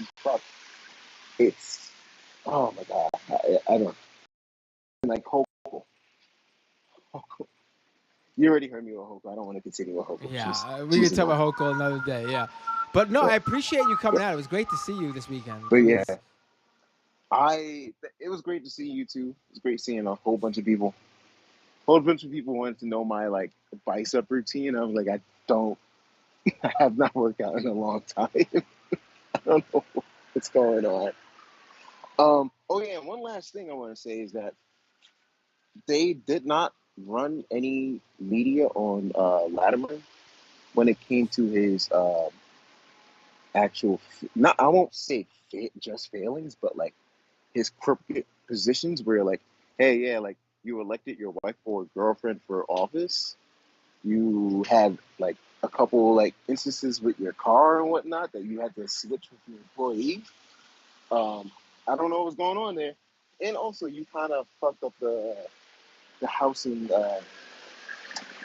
You remember when Hochul was like trying to like do a more affordable housing in like the suburbs? Um. Yeah. Westchester County was one of those that Yeah. were railing Yes. against it. Yes. Of course. No, the district was not his district anymore. It was that simple. He wasn't gonna win those. He wasn't gonna Mm-hmm. win a chunk of those people over. I'm sorry. It was never gonna Yeah, happen. It was not the it was. same district that it was when he won last time. He lost too much of his base, and it Yeah. wasn't just. It wasn't just like, oh, they cut out the Bronx and everyone else was the same. They cut out the Bronx, and then extended upstate to include even more Mhm. suburban, wealthy white folk. Latimer country, boys. Yeah, I Bring out mean, your he wasn't shotguns. gonna. He had it was an uphill battle the second that got the lines Yeah, were redrawn. yeah. And I don't think any of those people would have really gone for any of the policies that Jamal Baldwin is like repping for. But I'll say there are a few, and when I say few, those are younger families or family that are like not like either immigrant or just non-white, mostly non-white or younger families. We're the ones that are more Jamal Bowman's based. But then when it comes to upstate New York, that's where a lot of people like either retire or like they hold all their wealth. So it's gonna be a lot older, and those people weren't having it. Either like I remember like seeing those people like close the door in front of me. They looked real fast. They're like, "Doug, close it in front of me." So it it Oh wasn't yeah, wait, wait. happening. Just remembered. I just remember you were I don't know, something you just remembered. Something that I heard a few times from people when I was knocking on doors upstate, which made me really realize what was going on. When I brought up, you know, some of Bowman's votes and how he brought back money for the district, they uh, they were quite, and this I found very interesting. It told me everything. Yeah, They explicitly said sometimes, yeah, but that doesn't that's not that's money just, that comes here. yeah. They were Yep, talking about, yeah, he's helping out the people and the people. yep. We're not getting that money because we're not the people that take that money. They they do not I get. They heard that. really I don't heard get. that a few over and over again. That's when I knew this district is different. Yeah, it is really different. I'm just lucky. Like on my second day, I met a lot of like Bowman like supporters. One guy like woke up. He was like, oh wait, Bowman's my guy." I'm like, "Oh shit." One lady was about to let me in her house because she wasn't paying attention to who I was, and I was like, I'm just gonna stay outside because I don't think that's what you want. She was just waving me and like, yeah, just come in, come in, come in. I'm like, I'm not, no, no, miss, I'm just standing right outside. I don't think you just want this man just randomly walking into your house for no reason. It turns out she was like waiting for a friend to come over, and she thought I was her friend. And I met a young couple. I think they're also Jewish. They were indecisive about Bowman. They were former Bowman supporters, and they were just like hearing all the Latimer stuff. Like they were like, "We're unsure about Bowman. We voted for him last time, but then we don't know anything about Latimer." And I was able to talk to them a bit, but like it seemed like they were really informing themselves to know the strange things that was going on in the district. Even the war. I didn't. They brought up the war themselves, and they were like, "Yeah, the war was crazy. It just like literally took like they specifically said themselves. It changed a lot of progressive Jews to just side with like more like conservative Jews." Oh, I mean, And listen, I didn't bring this up. I didn't bring this up in the first in the original discussion because I didn't think talking about George Latimer was had anything to do really with the. Well, it got really. I gotta let you go. It got really loud over there. All right. yeah, All right. no, that was just a car. Oh, okay, cool. That was, I guess, it hit a puddle. Um, but I mean, this was a MAGA backed guy. Like Republican donors poured money into this race. APAC is a right wing organization. If you look online, it is all of these right wingers celebrating his loss. Whenever I see someone who pretends to be a Democrat or claims they're a Democrat, Yeah, I look at their account and they're like retweeting cat turd and end wokeness. Um, there was, and yes, I guess a large portion of the people in that district might have been like right wing Democrats who are like conservative Jewish people who actually do agree with the Republicans on a lot of shit, like a libs of TikTok type, honestly. Because yeah, I'm looking at their shit and it's literally, there was one guy who was tweeting about how he's at Latimer's party, victory party, and he was so happy for all the work he did to help elect Latimer, and that he was a former Bowman supporter, but he's a Latimer supporter now. I don't. And then That's a crazy switch. wait, but wait for it though. And then just earlier that day, he's on Fox News telling people why Trump is the Look at better that. pick than Biden. I'm gonna drop my phone real fast. I'm gonna drop my phone. Get the fuck out of here. That's crazy. That's see. I don't. I can't. This is like I voted for New Obama and now I vote for Trump. people Democrats who apparently are anti-Trump by any means necessary, they aligned with Republicans and right wingers to take out Bowman, and I guess they're not so anti-Trump. If that's Yeah. your position, that I love the idea that Bowman was so bad that look who we aligned with. No, that means you're the bad guy. Yeah. Like, if you align with bad people, it's not, that person's so bad. No, you're the one aligning with the bad people. Yeah. These. Yeah. I. You want That's to what claim like. that Bowman's not your candidate. Then how about you find a candidate that isn't has Trump backing, that all Trump supporters are backing, and primary Bowman with that guy. But no, you went with the No. conservative Dem who, for some reason, maybe it's that he doesn't pay his parking tickets, maybe that he uses other people's cars to get around his suspended registration because he didn't pay parking tickets and gets into crashes and injures people. Maybe it's the guy who doesn't pay the taxes on his home, which hurts the schools in the area. Maybe not the guy who said that he's not going to support Joe Biden's agenda by supporting the taxes on billionaires.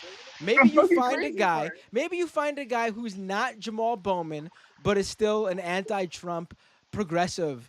Not a guy who's a conservative Dem, to say the least, using antiquated 1950s style rhetoric about ethnic groups.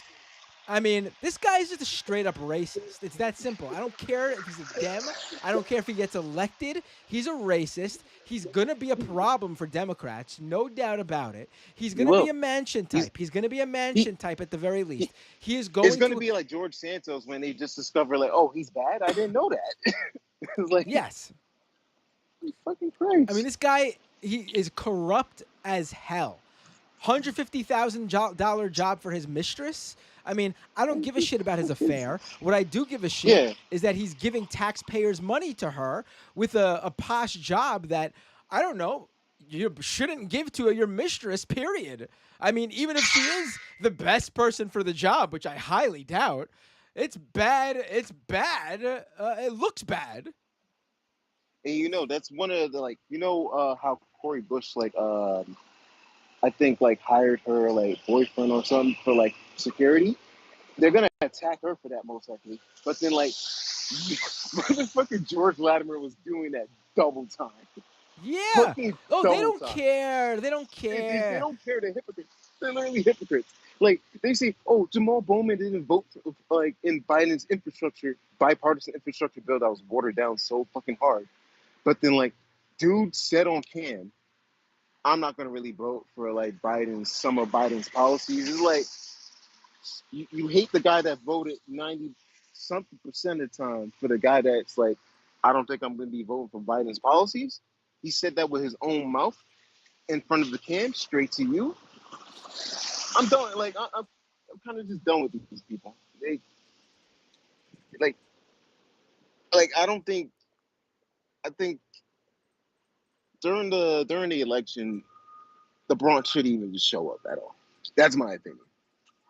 You don't have like I'm not saying don't advocate for your voice, but like don't show up. That's not your district anymore. Stay home, sadly, or try to get a new redistrict that actually like pushes everyone into like what is it, New York 15 for Richie Torres, and then somehow we just get him the fuck out because he's on his knees trying to pray to Israel for some reason when he should be in the United States. I'm a no, no. I'm just kind of pissed off at this point. I wasn't as pissed when he lost, but it's more like when I'm learning, when I put all the pieces together about why he lost with all the redistricting and just realizing like this was kind of like a corporate Democrat plan to basically like little progressives out, yeah, I'm pretty much done with this. Hillary Clinton could kiss my ass, but whatever. I took enough time. I took enough time. I took enough. I'm talking too crazy.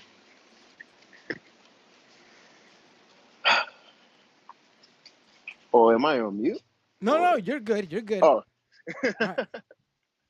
I I think yeah, I'm about to turn back and head back. But yeah, I'll give someone else the mic to talk, be frustrated, or talk about something interesting. No, let's. I mean, I think I said what I was gonna say. Yeah, I think I said all what I wanted to say too. It was just yeah, Yeah, but it I, was. It's yeah, I'm just. It is what it is at this point. I think we take what happened and we keep going. We move on. mm-hmm. I think he should. I think he should primary Ricky Torres. Richie Torres. I really do. I didn't I didn't even know Reggie Torres was in Brooklyn. I mean not Brooklyn, in the Bronx. I didn't even know he was in New York. I thought he was like somewhere in like New Mexico in Albuquerque. No, he's the Bronx.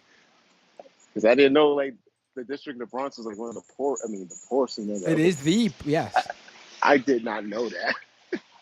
I thought there was relatively relative poverty there. I didn't know it was Right. that bad at all.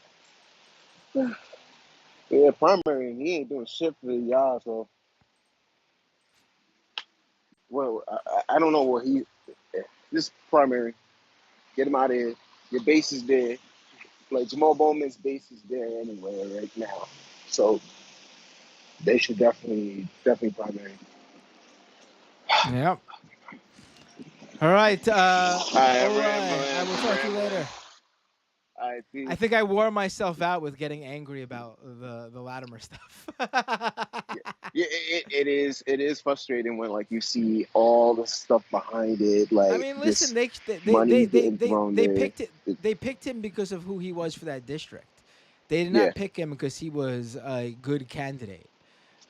He's hmm gonna. I think he's gonna cause problems, but we'll see. 30 years and no one knows what the fuck this guy has done for the district at Well, all. but they 30 see him years. around. They see him around. They know Yeah, they see know him him. around. Yeah, it's all that matters. I'm telling you. All right, man. Take care. Have a great night. All right, peace.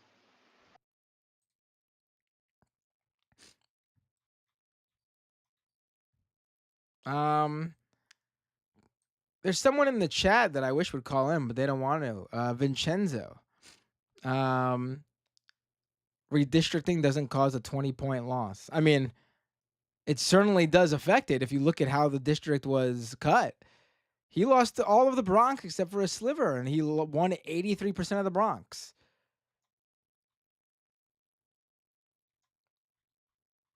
Oh, I don't think his 9/11 stuff from nearly 20 years ago when he was in his 20s, where he made like poems. I don't think that had anything to do with anything. Sorry, I don't. If you were dabbling in 9/11 trutherism when George W. Bush was still in office, and I wasn't, and I think those people were wrong. But if you were doing that when George W. Bush was still in office, I mean, it did not have any bearing on this race. Please.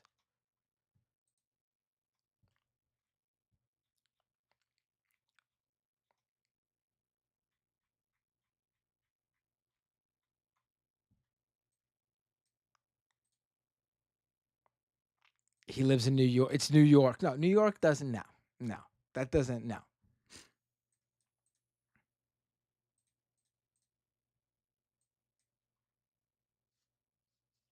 Redistricting in this specific case where they cut out the entirety of his base and extended George Latimer's base, please.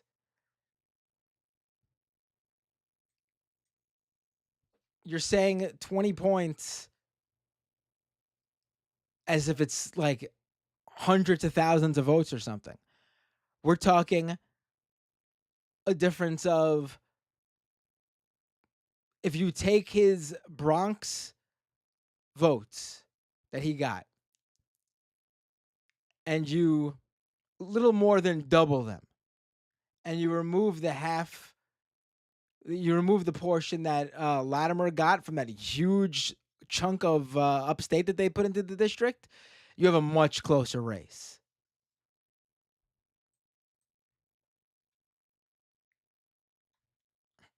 Like the idea that redistricting or the APAC money doesn't matter, then why do they do it? If it didn't matter, why do it? Of course it matters.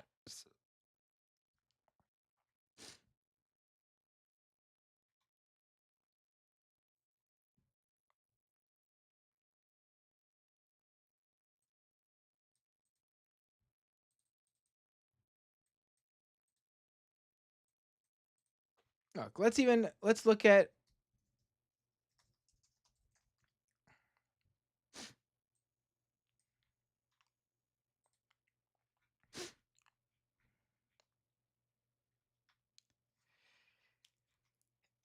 in the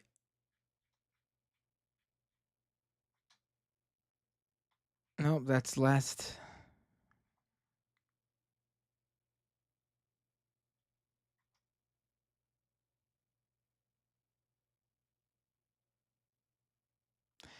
In 2020, Jamal Bowman got 55% of the vote.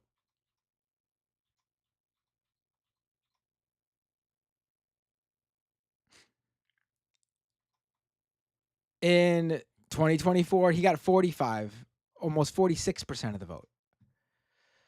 He got over 21,000 votes.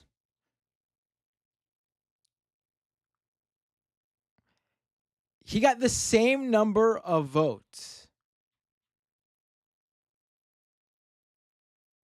in 2024 that he got in 2022. There was a primary in 2022.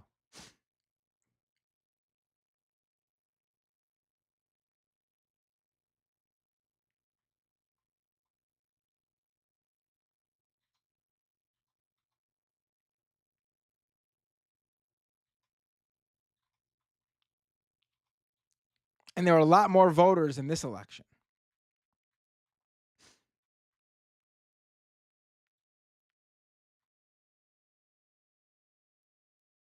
Because the redistricting, it took out his vote, his voter base, and brought in George Latimer's. I mean, there were more votes. He got over 49,000 votes in 2020. He got more votes in 2020 than George Latimer got in 2024.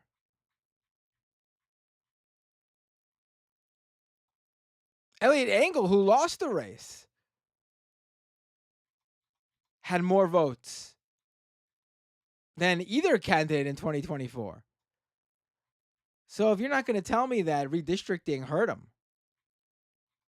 that's just ludicrous based on all the other things we know.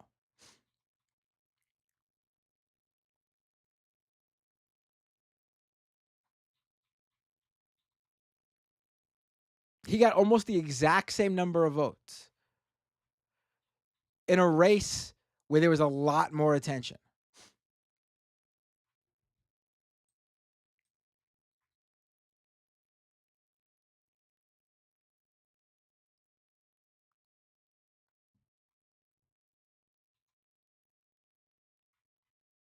I mean, you could pretend if you want. And I'm not saying that he would have definitely won if the district wasn't redrawn. I'm just saying it played a huge role.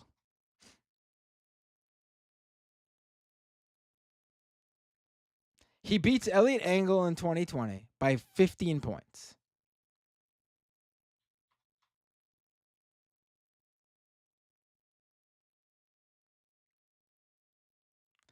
He wins against a bunch of randoms in 2022 with much smaller turnout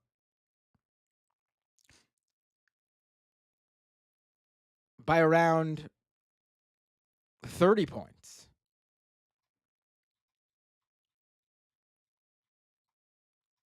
And then the district gets redrawn. He somehow manages to get the same number of votes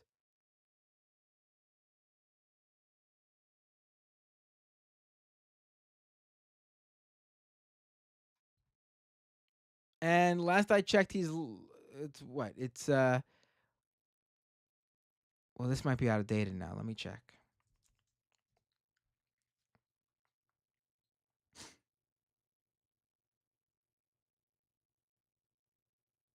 I'm not sure what's the more accurate total here.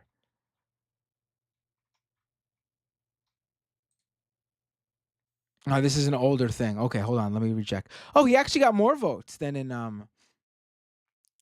was looking at an outdated election tally. Let's re look at this now. All right, so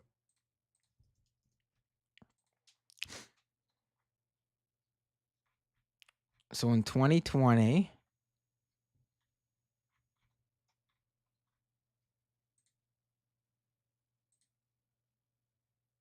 so as of right now, George Latimer has less votes. There's like a small percentage of votes remaining. George Latimer has less votes. I would love to know how many though.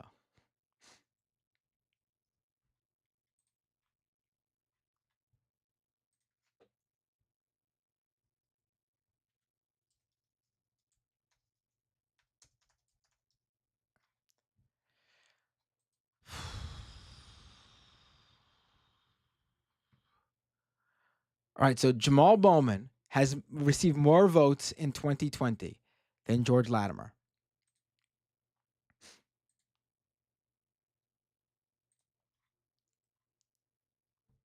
He receives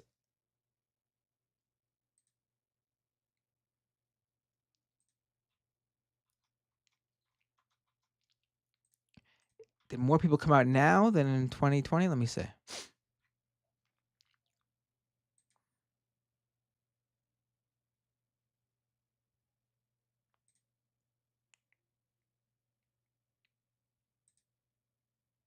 Mm, looks like less. Less came out now than in 2020. That means something. So I was right, even though the numbers were, I was looking at outdated numbers before. I mean, I don't know how you argue that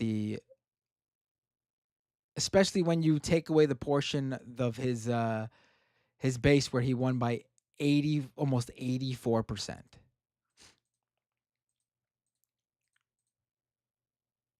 I mean, it's huge. I wonder if it's a breakdown of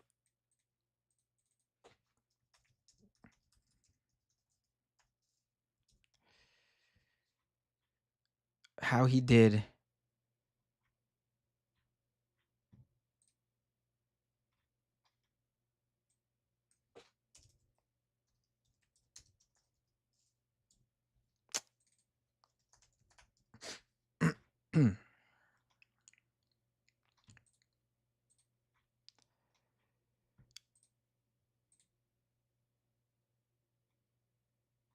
Oh, come on.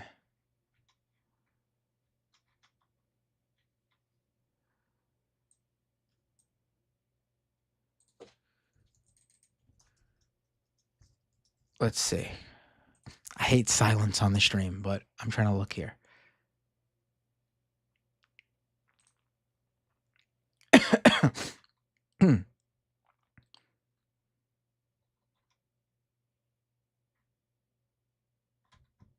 These are outdated results. Come on.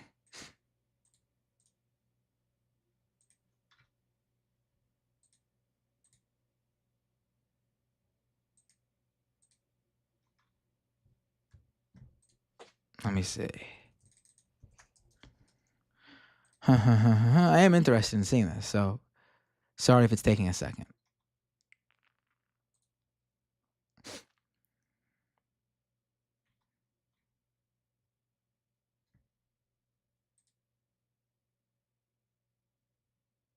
Yeah, that's what I was saying. So in 2020, Bowman pulls in around 27,000 votes in Westchester.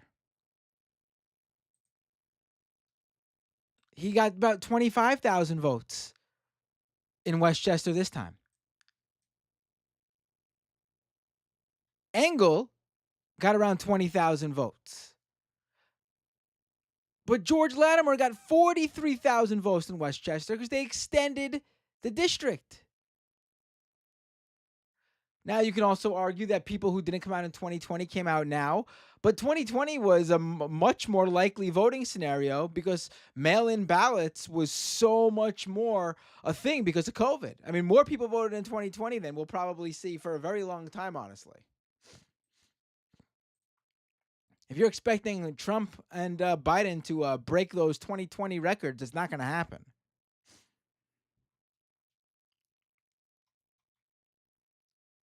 And you want to know how many votes Bowman got in the Bronx in 2020? 22,000 votes. That would have closed the gap.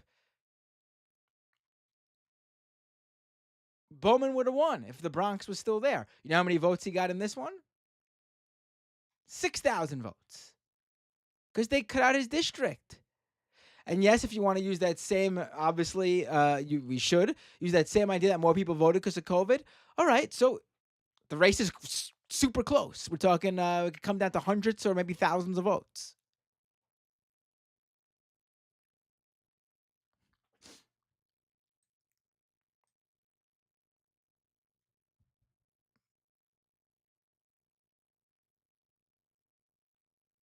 So, I mean, the redistricting matters big time.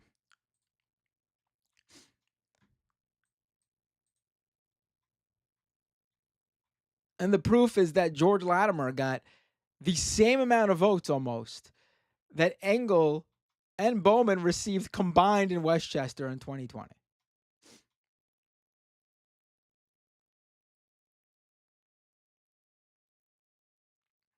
And that Bowman is missing nearly 4 times the votes in the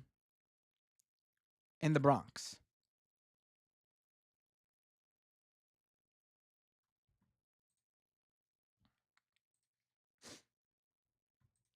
I mean, to say the redistricting doesn't matter, it's just ludicrous. Or that it matters slightly is ludicrous.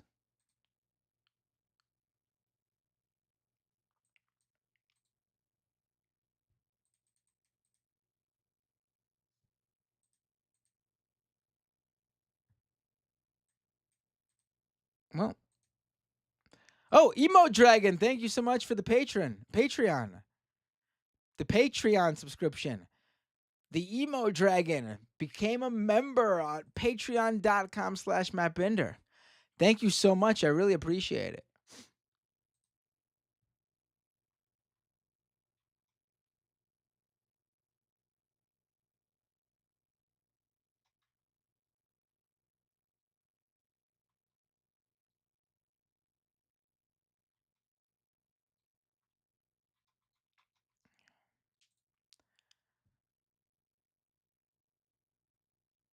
Here's local NYC reporter.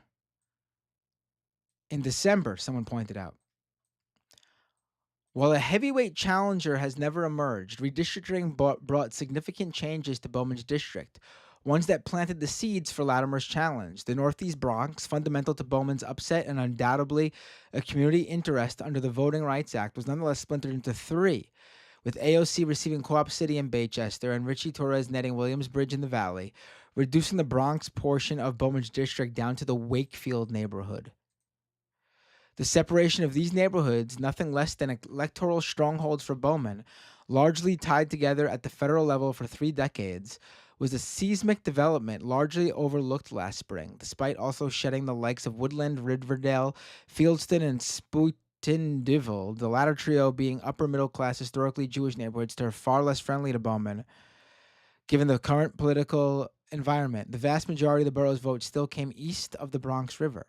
As such, redistricting reduced the Bronx portion of New York 16's electorate from a staggering 40.75%, or 36,319 votes in 2020, to just 6.29%, 2,505 votes in 2022, a significant blow to the district's first black congressman.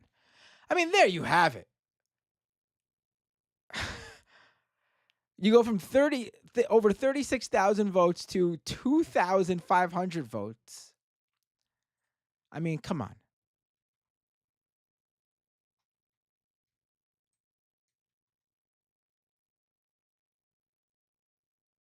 Seismic. I'm sorry. Did I say seismic?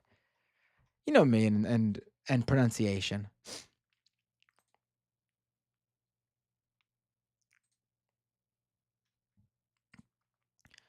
All right, folks. It's gonna be a long day tomorrow with the debate, so I am not gonna take any more calls.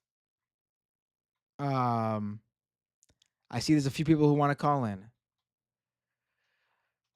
We're gonna be doing a long debate stream tomorrow, I assume. So I need to get. I need to relax. I need to relax for a little bit, have some time for myself, and then I'm gonna go to sleep at a reasonable hour. I still wake up early because I gotta take my kid to soccer camp in the morning. So, and I didn't cut the stream short. I've been streaming for over 2 hours. I mean, I know it's not a 4 hour Matt Binder marathon, but it's also not a short one either. So, in order to be in tip top shape tomorrow, um,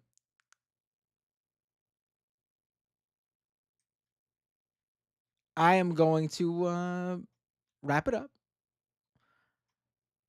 I'm going to read.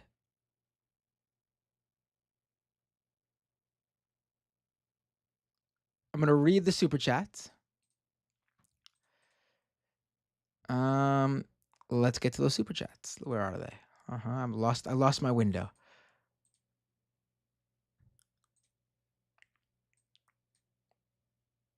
Oh man, it was a whole. I see people talking about the silence thing I brought up.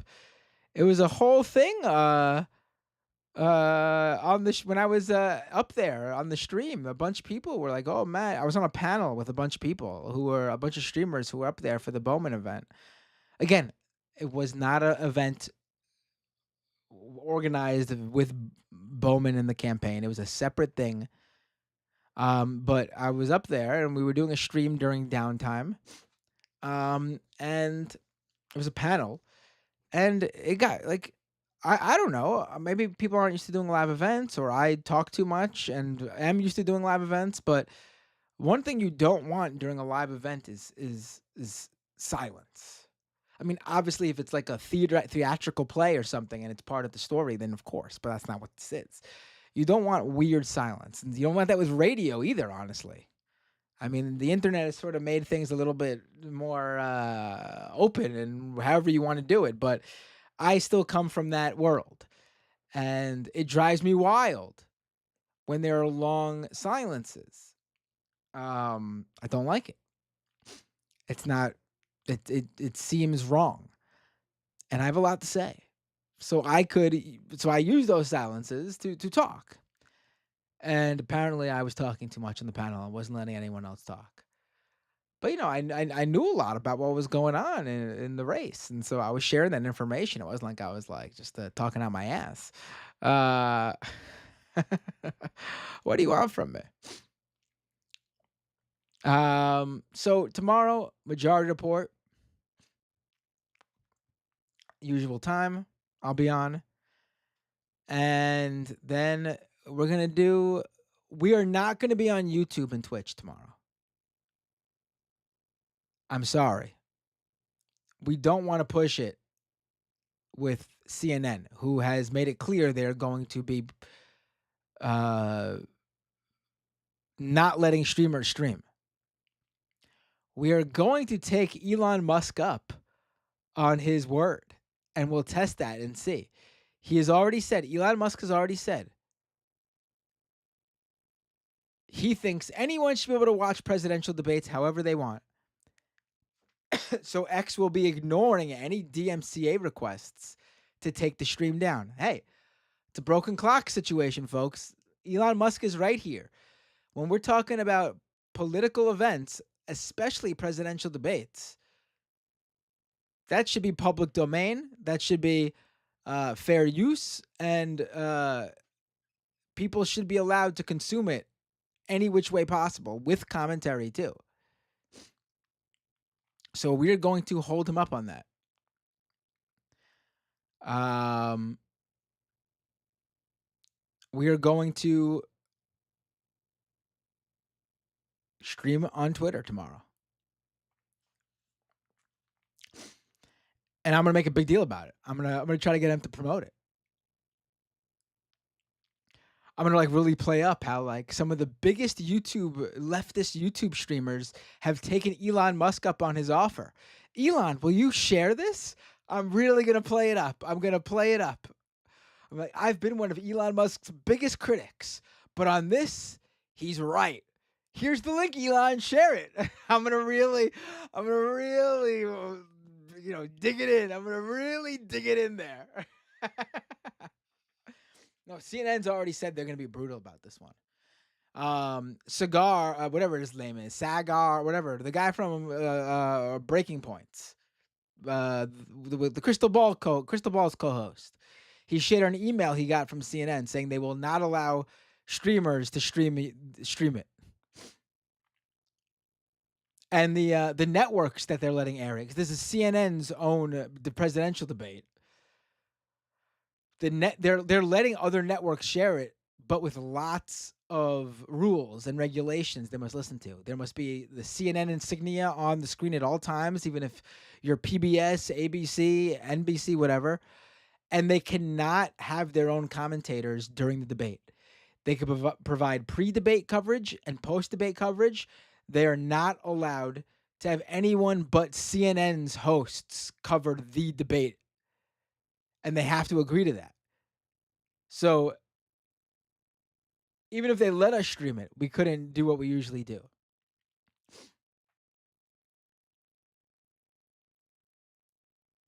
So we will be on Twitter for that one. And then afterwards, we will cut up clips. All right? We'll cut up clips and post them on YouTube because doing small portions of it, more fair use friendly argument on somewhere like YouTube.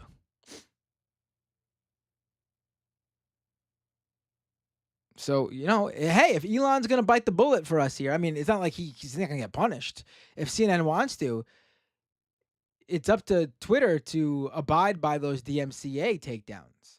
So if they don't and CNN wants to, they could take this up legally with Musk.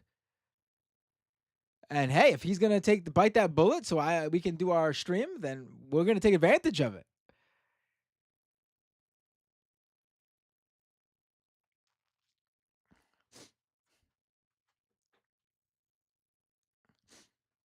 Rare moment where Elon is correct.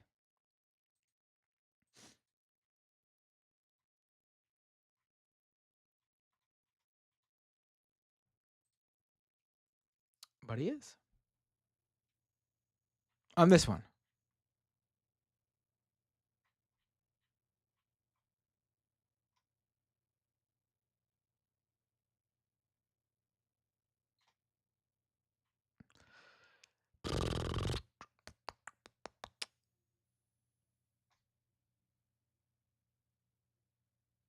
All right. Let me go to the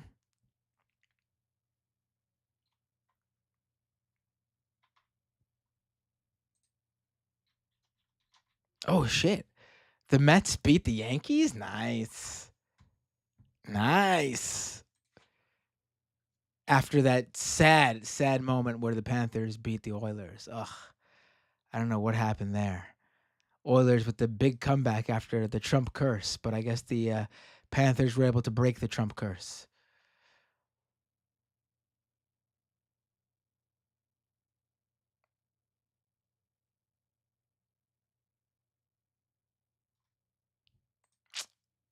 What can you do?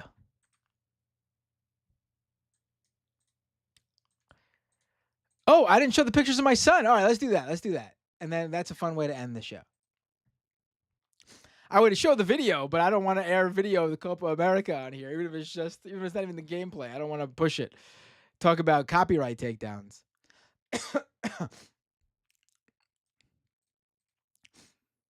All right, so Let's do this. All right, here's my son front and center. Right there. That's my boy. That's him.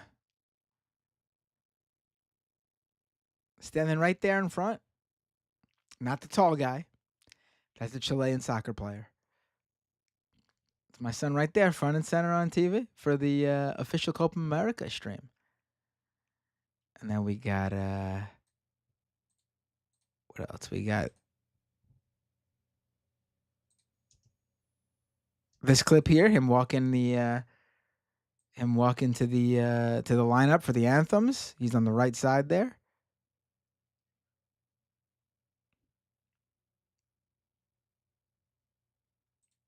And then here he is right in front of the camera. Look at that handsome devil.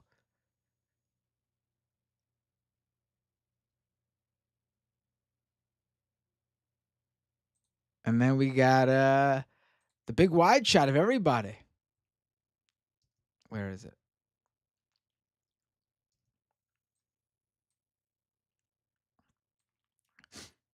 Oh, let me try to go picture in picture for this one. Hold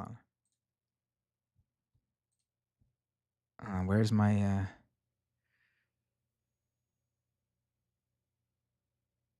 Can I do picture in picture on this one? Let me see. All right, here we go. All right, cool. Got it. All right, ready? Watch this. All right. Oh, whoops, wrong camera. Hold on. All right, cool. So here is. Oh, let me try to. Hold on. Here is. Oh no, wrong way. Wait. Here's Ezra, my son, and here's Messi, my son. Messi, my son. Oh no, that's not my son. My son, Messi. Apparently, he said he was really close to him during the in the tunnel when they before as they were getting ready to walk out. That first shot where he was front and center of the camera, like right before that, he got a good close up view of Messi.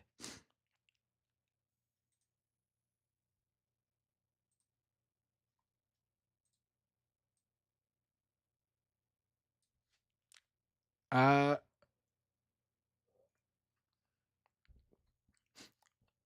all right, let's go to the super chats. I was actually there's like a bar on the field level, and the parents of the kids were behind the window. Wasn't a great location because all the cameras and everything were in front of us. So I was like straining to get a picture, but I get a good view of Messi and my son, of course, but he got the much better view.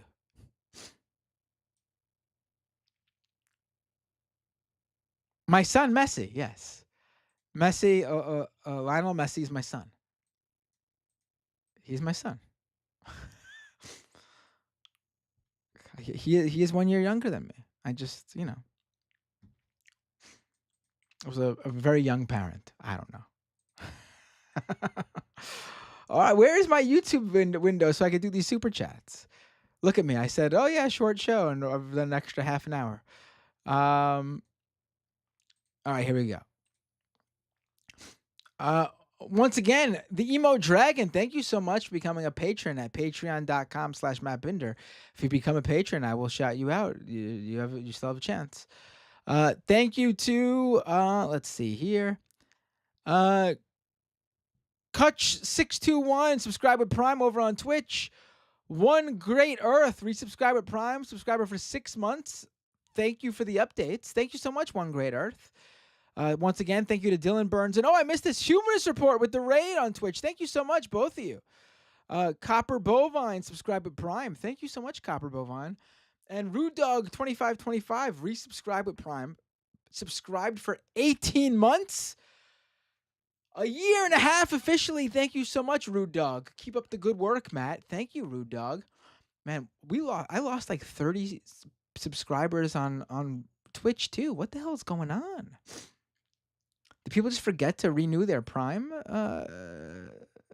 Twitch Prime subscription or whatever it's called? What's going on here?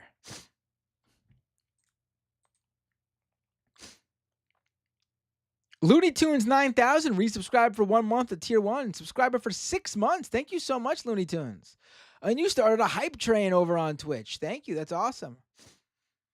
I'm sorry. I'm dealing with the droopy. No, I can't even talk anymore. My nose is dripping. You can't see it on stream because I'm doing a good job of keeping it all in. Maybe I don't have a tissue either, so. Oof. Um. Oh, Cold Dog says, did he get a chance to say hey to him or no? No, unfortunately. Once they split the teams up, the teams then come out. So he got to see Messi like fairly close, but they give fives to the kids, the team there. So the kids who were put with Argentina got fives for Messi. Unfortunately, he didn't. Another thing to strive to. Maybe in the future we'll have an opportunity to something to look forward to again, meeting Messi full on. But he was pumped. I think I was more disappointed that he didn't get Argentina than he was. But when I rewatched the footage, because the Chile team was out first, the cameras are on the Chile team for much longer. So my son is on camera more than the Argentina kids.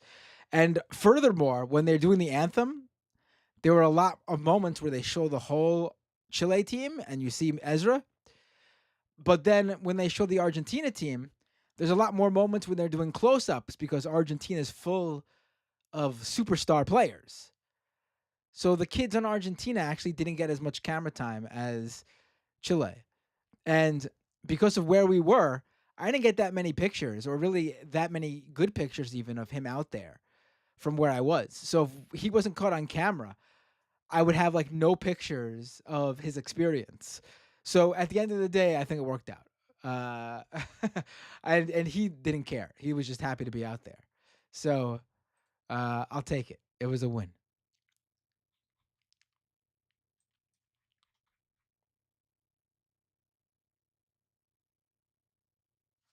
Yeah, and Argentina came out late, right? Polo Ism Radio. You said Argentina has been coming out late, second straight game, breaking rules. Yeah, they were just. You could see my son in the background when they're showing the Chile team, like, and they were on them for a long time, and then they're just standing around, and then they cut to the Argentina team who has to walk straight out, and so those kids are on screen for like a second, and then they cut back, and that's when they catch my son front and center that first shot I showed you guys.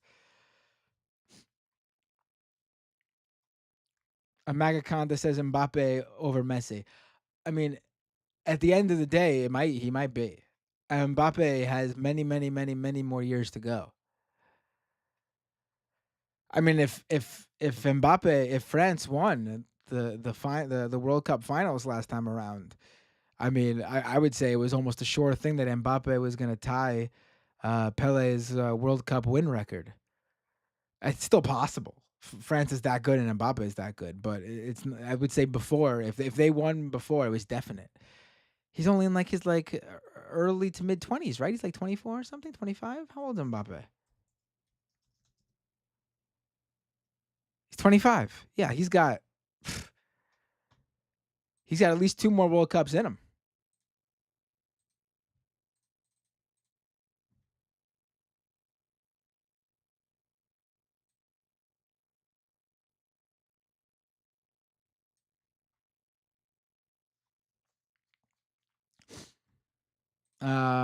Yeah, so in 10 years we might be talking about Mbappe beating the Messi records. I mean, I'm just happy it's not Ronaldo.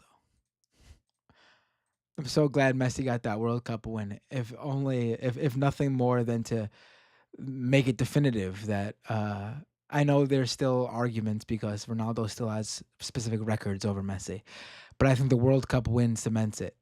Messi is the greatest of the generation. Ronaldo second place.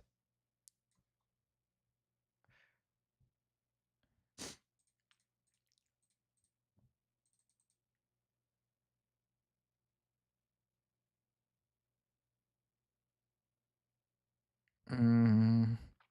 Oh yeah, back to the. Did I read a single super chat yet? No, I don't think so. I'm bad. Oh, Gigantify with an emote. Gigantify an emote. Whoops, I said Gigantify with an emote. I read it wrong. Valinova with the Gigantify an emote. 30 bits. Thank you so much, Valinova.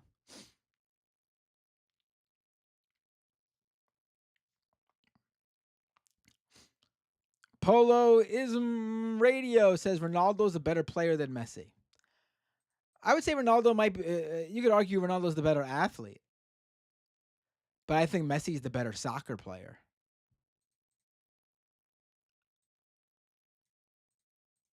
Messi just knows the moments and where he's got to be and how to handle the ball in that moment. I would agree Ronaldo is probably the better athlete.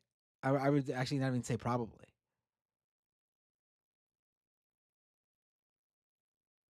But I would say Messi's the better soccer player.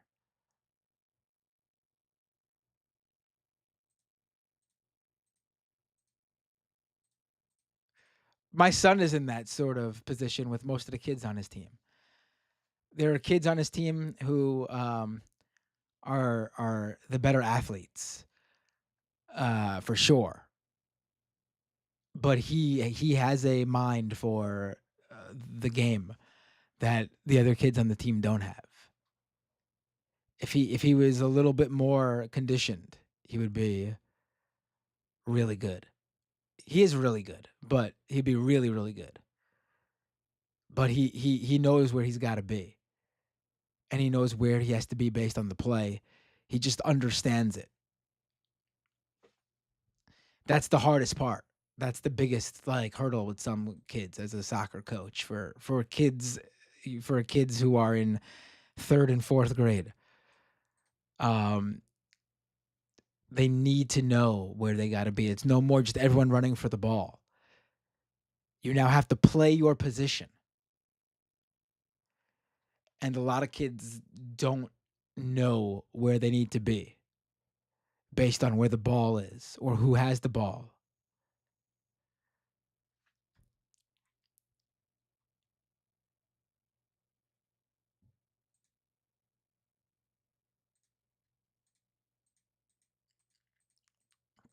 And I used to really like soccer.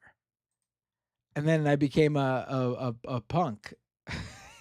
And I was like, sports are lame. It was more than just that, but certainly part of it. And now my son has gotten me back into the one sport. I also was a hockey fan, especially in '94 with that New York Rangers team with Mark Messier. Um, and they won the Stanley Cup. So hockey and soccer were my two sports when I was a kid. And then I stopped caring for a few decades. And now my son, who's a big sports kid, has gotten me back in it. Got me giving him updates on who won what every morning. He wakes up and like, oh, what happened last night at this game and this game. He did not catch a single. I mean, he saw some highlights on my phone with me, but he did not catch a single NHL final game. Yet he knew who was winning how many games, what the scores were, who was up by what, because he was extremely interested in knowing what was going on. Poloismo-ism. I can't even. Poloisms Radio says you're welcome for Messier. Are you Canadian?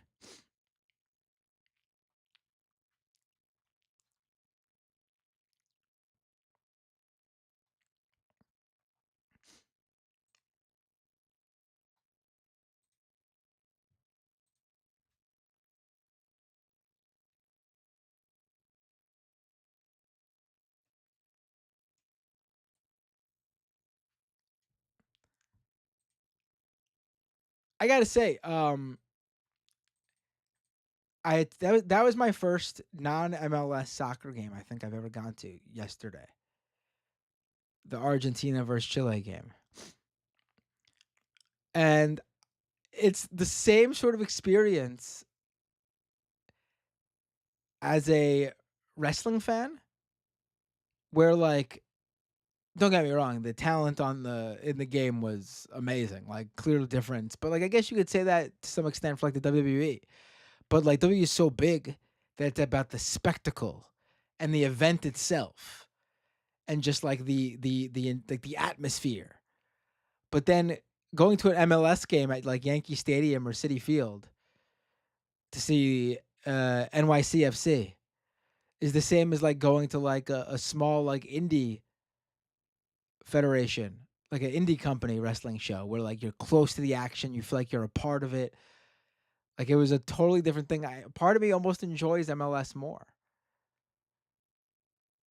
Like less people, but everyone there is super fans, and like the chants and the funniness of like the commentary by people.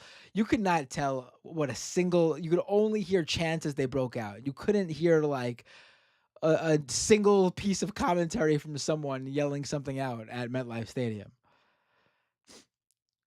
I think I have more fun at MLS events. Although the game yesterday was much better than most MLS games, I'll tell you that. I mean, every MLS game I've seen, probably, I'll tell you that. But still. Oh, yeah, and watching my son's team play soccer. That's so much fun. It actually is more. I've had more fun watching that than anything. Polo's radio says you didn't hear the Chilean songs. No, because you have no idea, man. I was so. I mean, I wasn't totally shocked, but it was way more than you and I expected. It was like 99% Argentina fans. Everyone was there for Messi and Argentina. Like Chile was getting booed. Like you would think we were in Argentina. Chile was getting booed. It was a hard. It was like 81,000 people there, and I would say, I don't know, like 75,000 of them were Argentina fans. There was 2 blocks of Chile fans I saw in all of MetLife Stadium, and you could tell because the red shirts, obviously, and Argentina's got the blue and white shirts. It was so, and with that being said, Chile played a great game with those odds stacked against them too. Argentina had, without a doubt, a hometown advantage in New Jersey.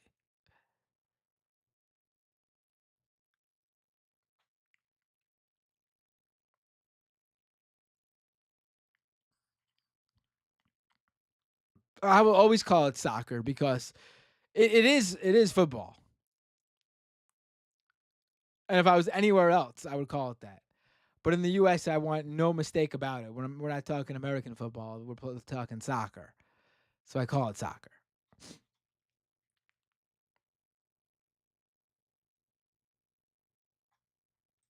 Listen, Chile played great. Argentina didn't score till the 88th minute. And I believe the Chilean goalie won the player of the match. He was, oh my god, fantastic.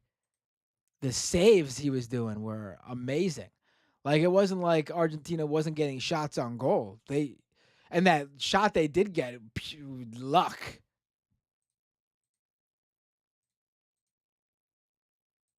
Chile's goalie was fantastic.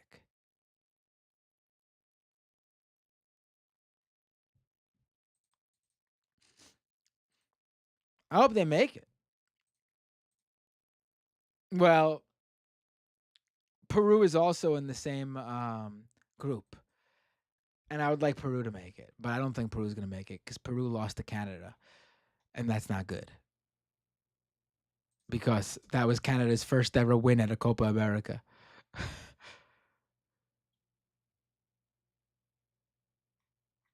So I guess Peru's probably not going to make it, but I wanted Peru to make it.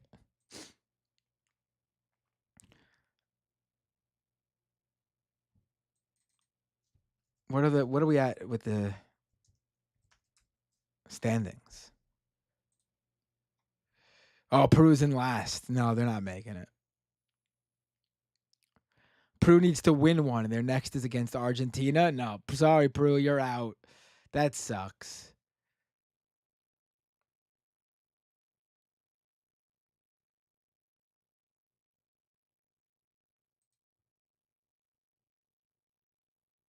Who else they playing? They gotta play.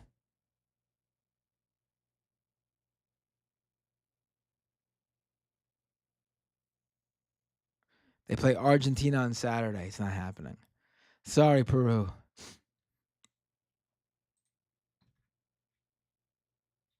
They should have beat Canada. I mean, Argentina is basically through. How's U.S. doing? Oh, tied with Uruguay for first.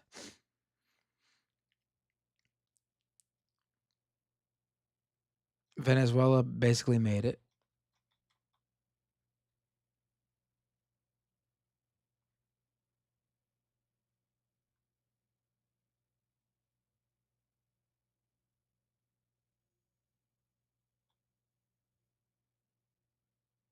Yeah, Canada. Canada. I mean, they just won their first Copa America game. I can't believe they beat Peru.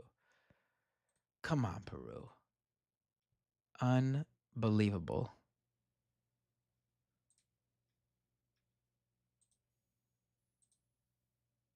What did they? They tied with Chile, right? Mm. They needed a win there. I mean, I guess no, they're not making it. They can't. They're not going to beat Argentina.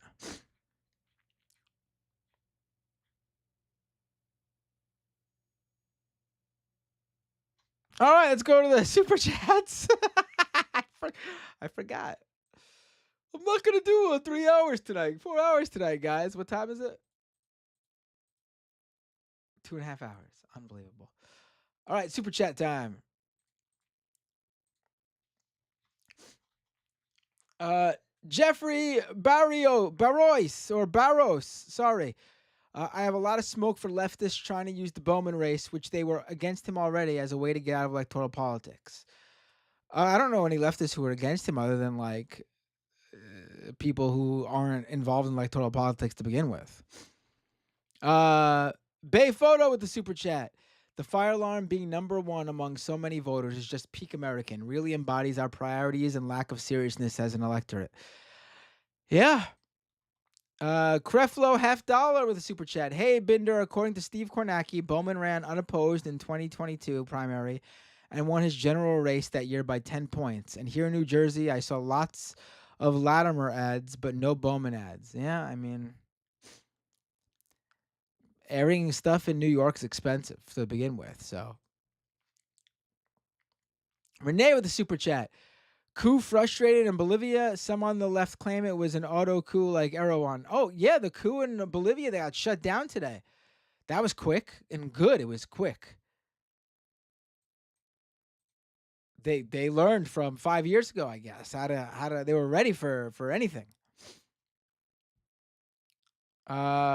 Miss Siren with a membership super chat, member for 5 months. Done gut, thanks. Renee says, I'm gonna read all Renee's super chats. You had one job, Ezra. To make it more ironic, A. Lotero scored the goal. House Stark has the street cred. Ouch, Matt. Your Argentine comment, Meche approves.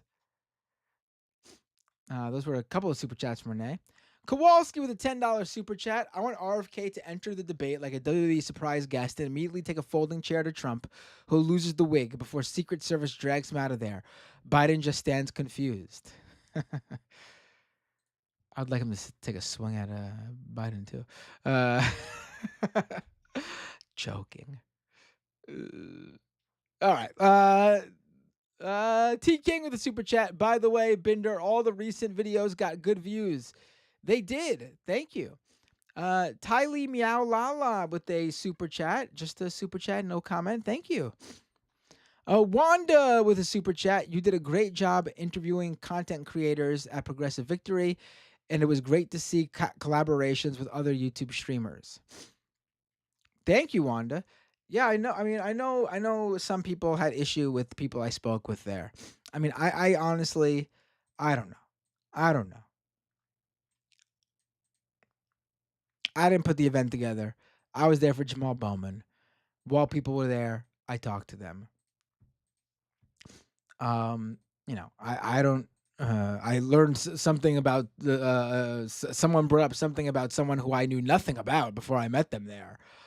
So I mean, I don't know. I can't uh, check out every single thing at every single event. Everyone I talked to there seemed fine,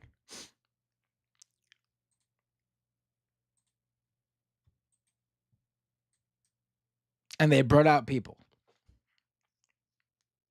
I mean, to be honest, and Ola and anyone else who came out can tell you this. Uh, I spent most of my time not with the other streamers. I spent the vast majority of my time with the canvassers who came out. In fact, everyone went out to get dinner. The streamers all went to get dinner together, and I stayed and had pizza with the canvassers. Granted, I also didn't know where everyone went, but when I found out, I stayed with the cat. I was like, "Yeah, I'm not gonna go out there. I'm gonna stay here." I enjoyed talking to. I mean, I didn't sit them down and talk to them on stream, but the vast majority of my time, I spoke to the people who came out to find out how it was going on the. I wanted to know for real. I was really interested in the interactions they had. I wanted to hear about every single one so I could get a gauge of what was going on. That's why I could speak to what the sentiment was up there. I heard not just from people I met, but from people who met people.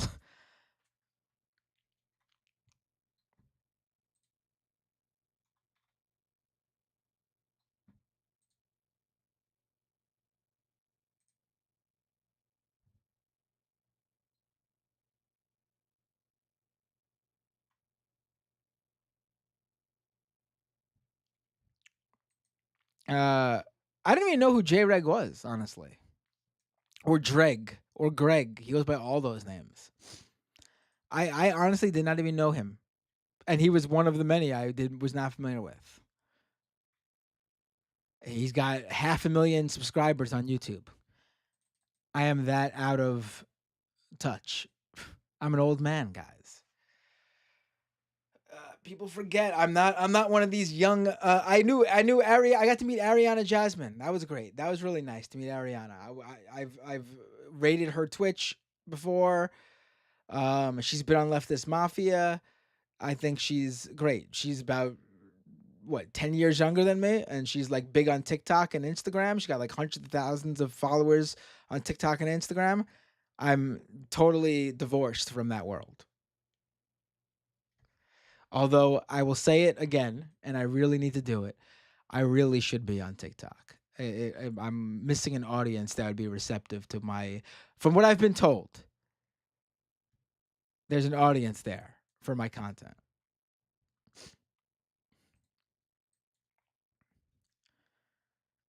Um, Tokyo Hans with a super chat. Congratulations to your son in making the game-winning goal at the Chile versus Argentina match. Yes, he was. He defected. He defected to Argentina. Oh, Tokyo Hans with the final two super chats too. Let me read them. A rare light wrestling night. Win for soccer and politics talk. And Tokyo Han says, no more call-ins. Going to do the super chats and head to bed. 1 hour later. Oh, yeah, let's do the super chats. Stay amazing, Matt. Thank you.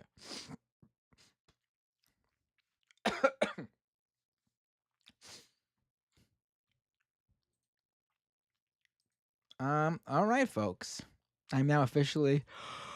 Hey, gonna be out again. Oh my god, who should I raid? Who should I raid on Twitch? I'm exhausted. Because I'm really hot. I'm really hot. It's really humid in here. I don't know what I'm gonna do as it gets worse in July and August. I'm gonna figure it out. Who am I rating?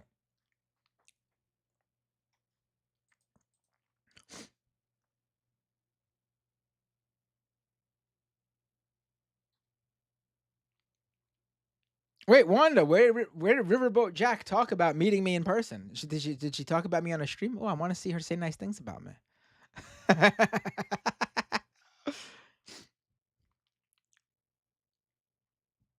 Oh, another super chat just came in. Tokyo Hans, Matt, for the debate, just put up a YouTube stream for the chat. Can just put your dog on stream. Good way for the chat to communicate as well as get super chats.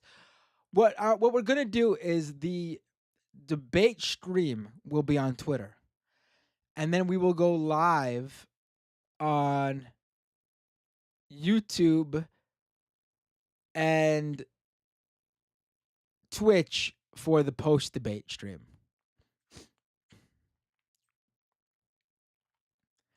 I mean, I guess I could just have the stream up though, like scheduled. Right? I don't see why not. So I'll have it there to connect.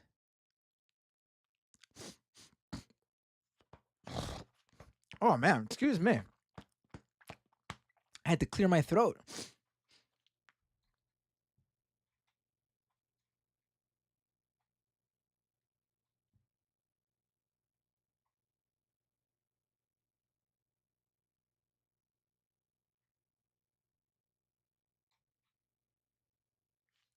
Let's see who's on Twitch.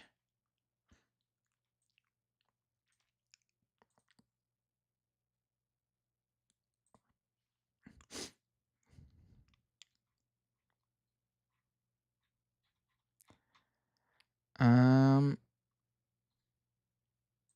who am I rating?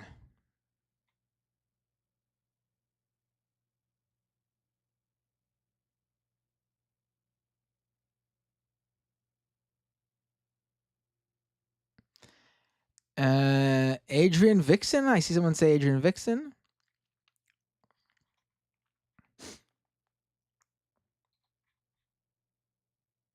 Yeah, sure. Adrian Vixen, sure. All right, folks. I will see. What did I just do here? I'll see you all tomorrow. Majority Report and Leftist Mafia. Hitting that raid button now. Once again, patreon.com/Matt Binder. Thanks again, Emo Dragon, for becoming a patron. And where I lost the Twitch window now. Oh my god. All right, let's do this. Start raid.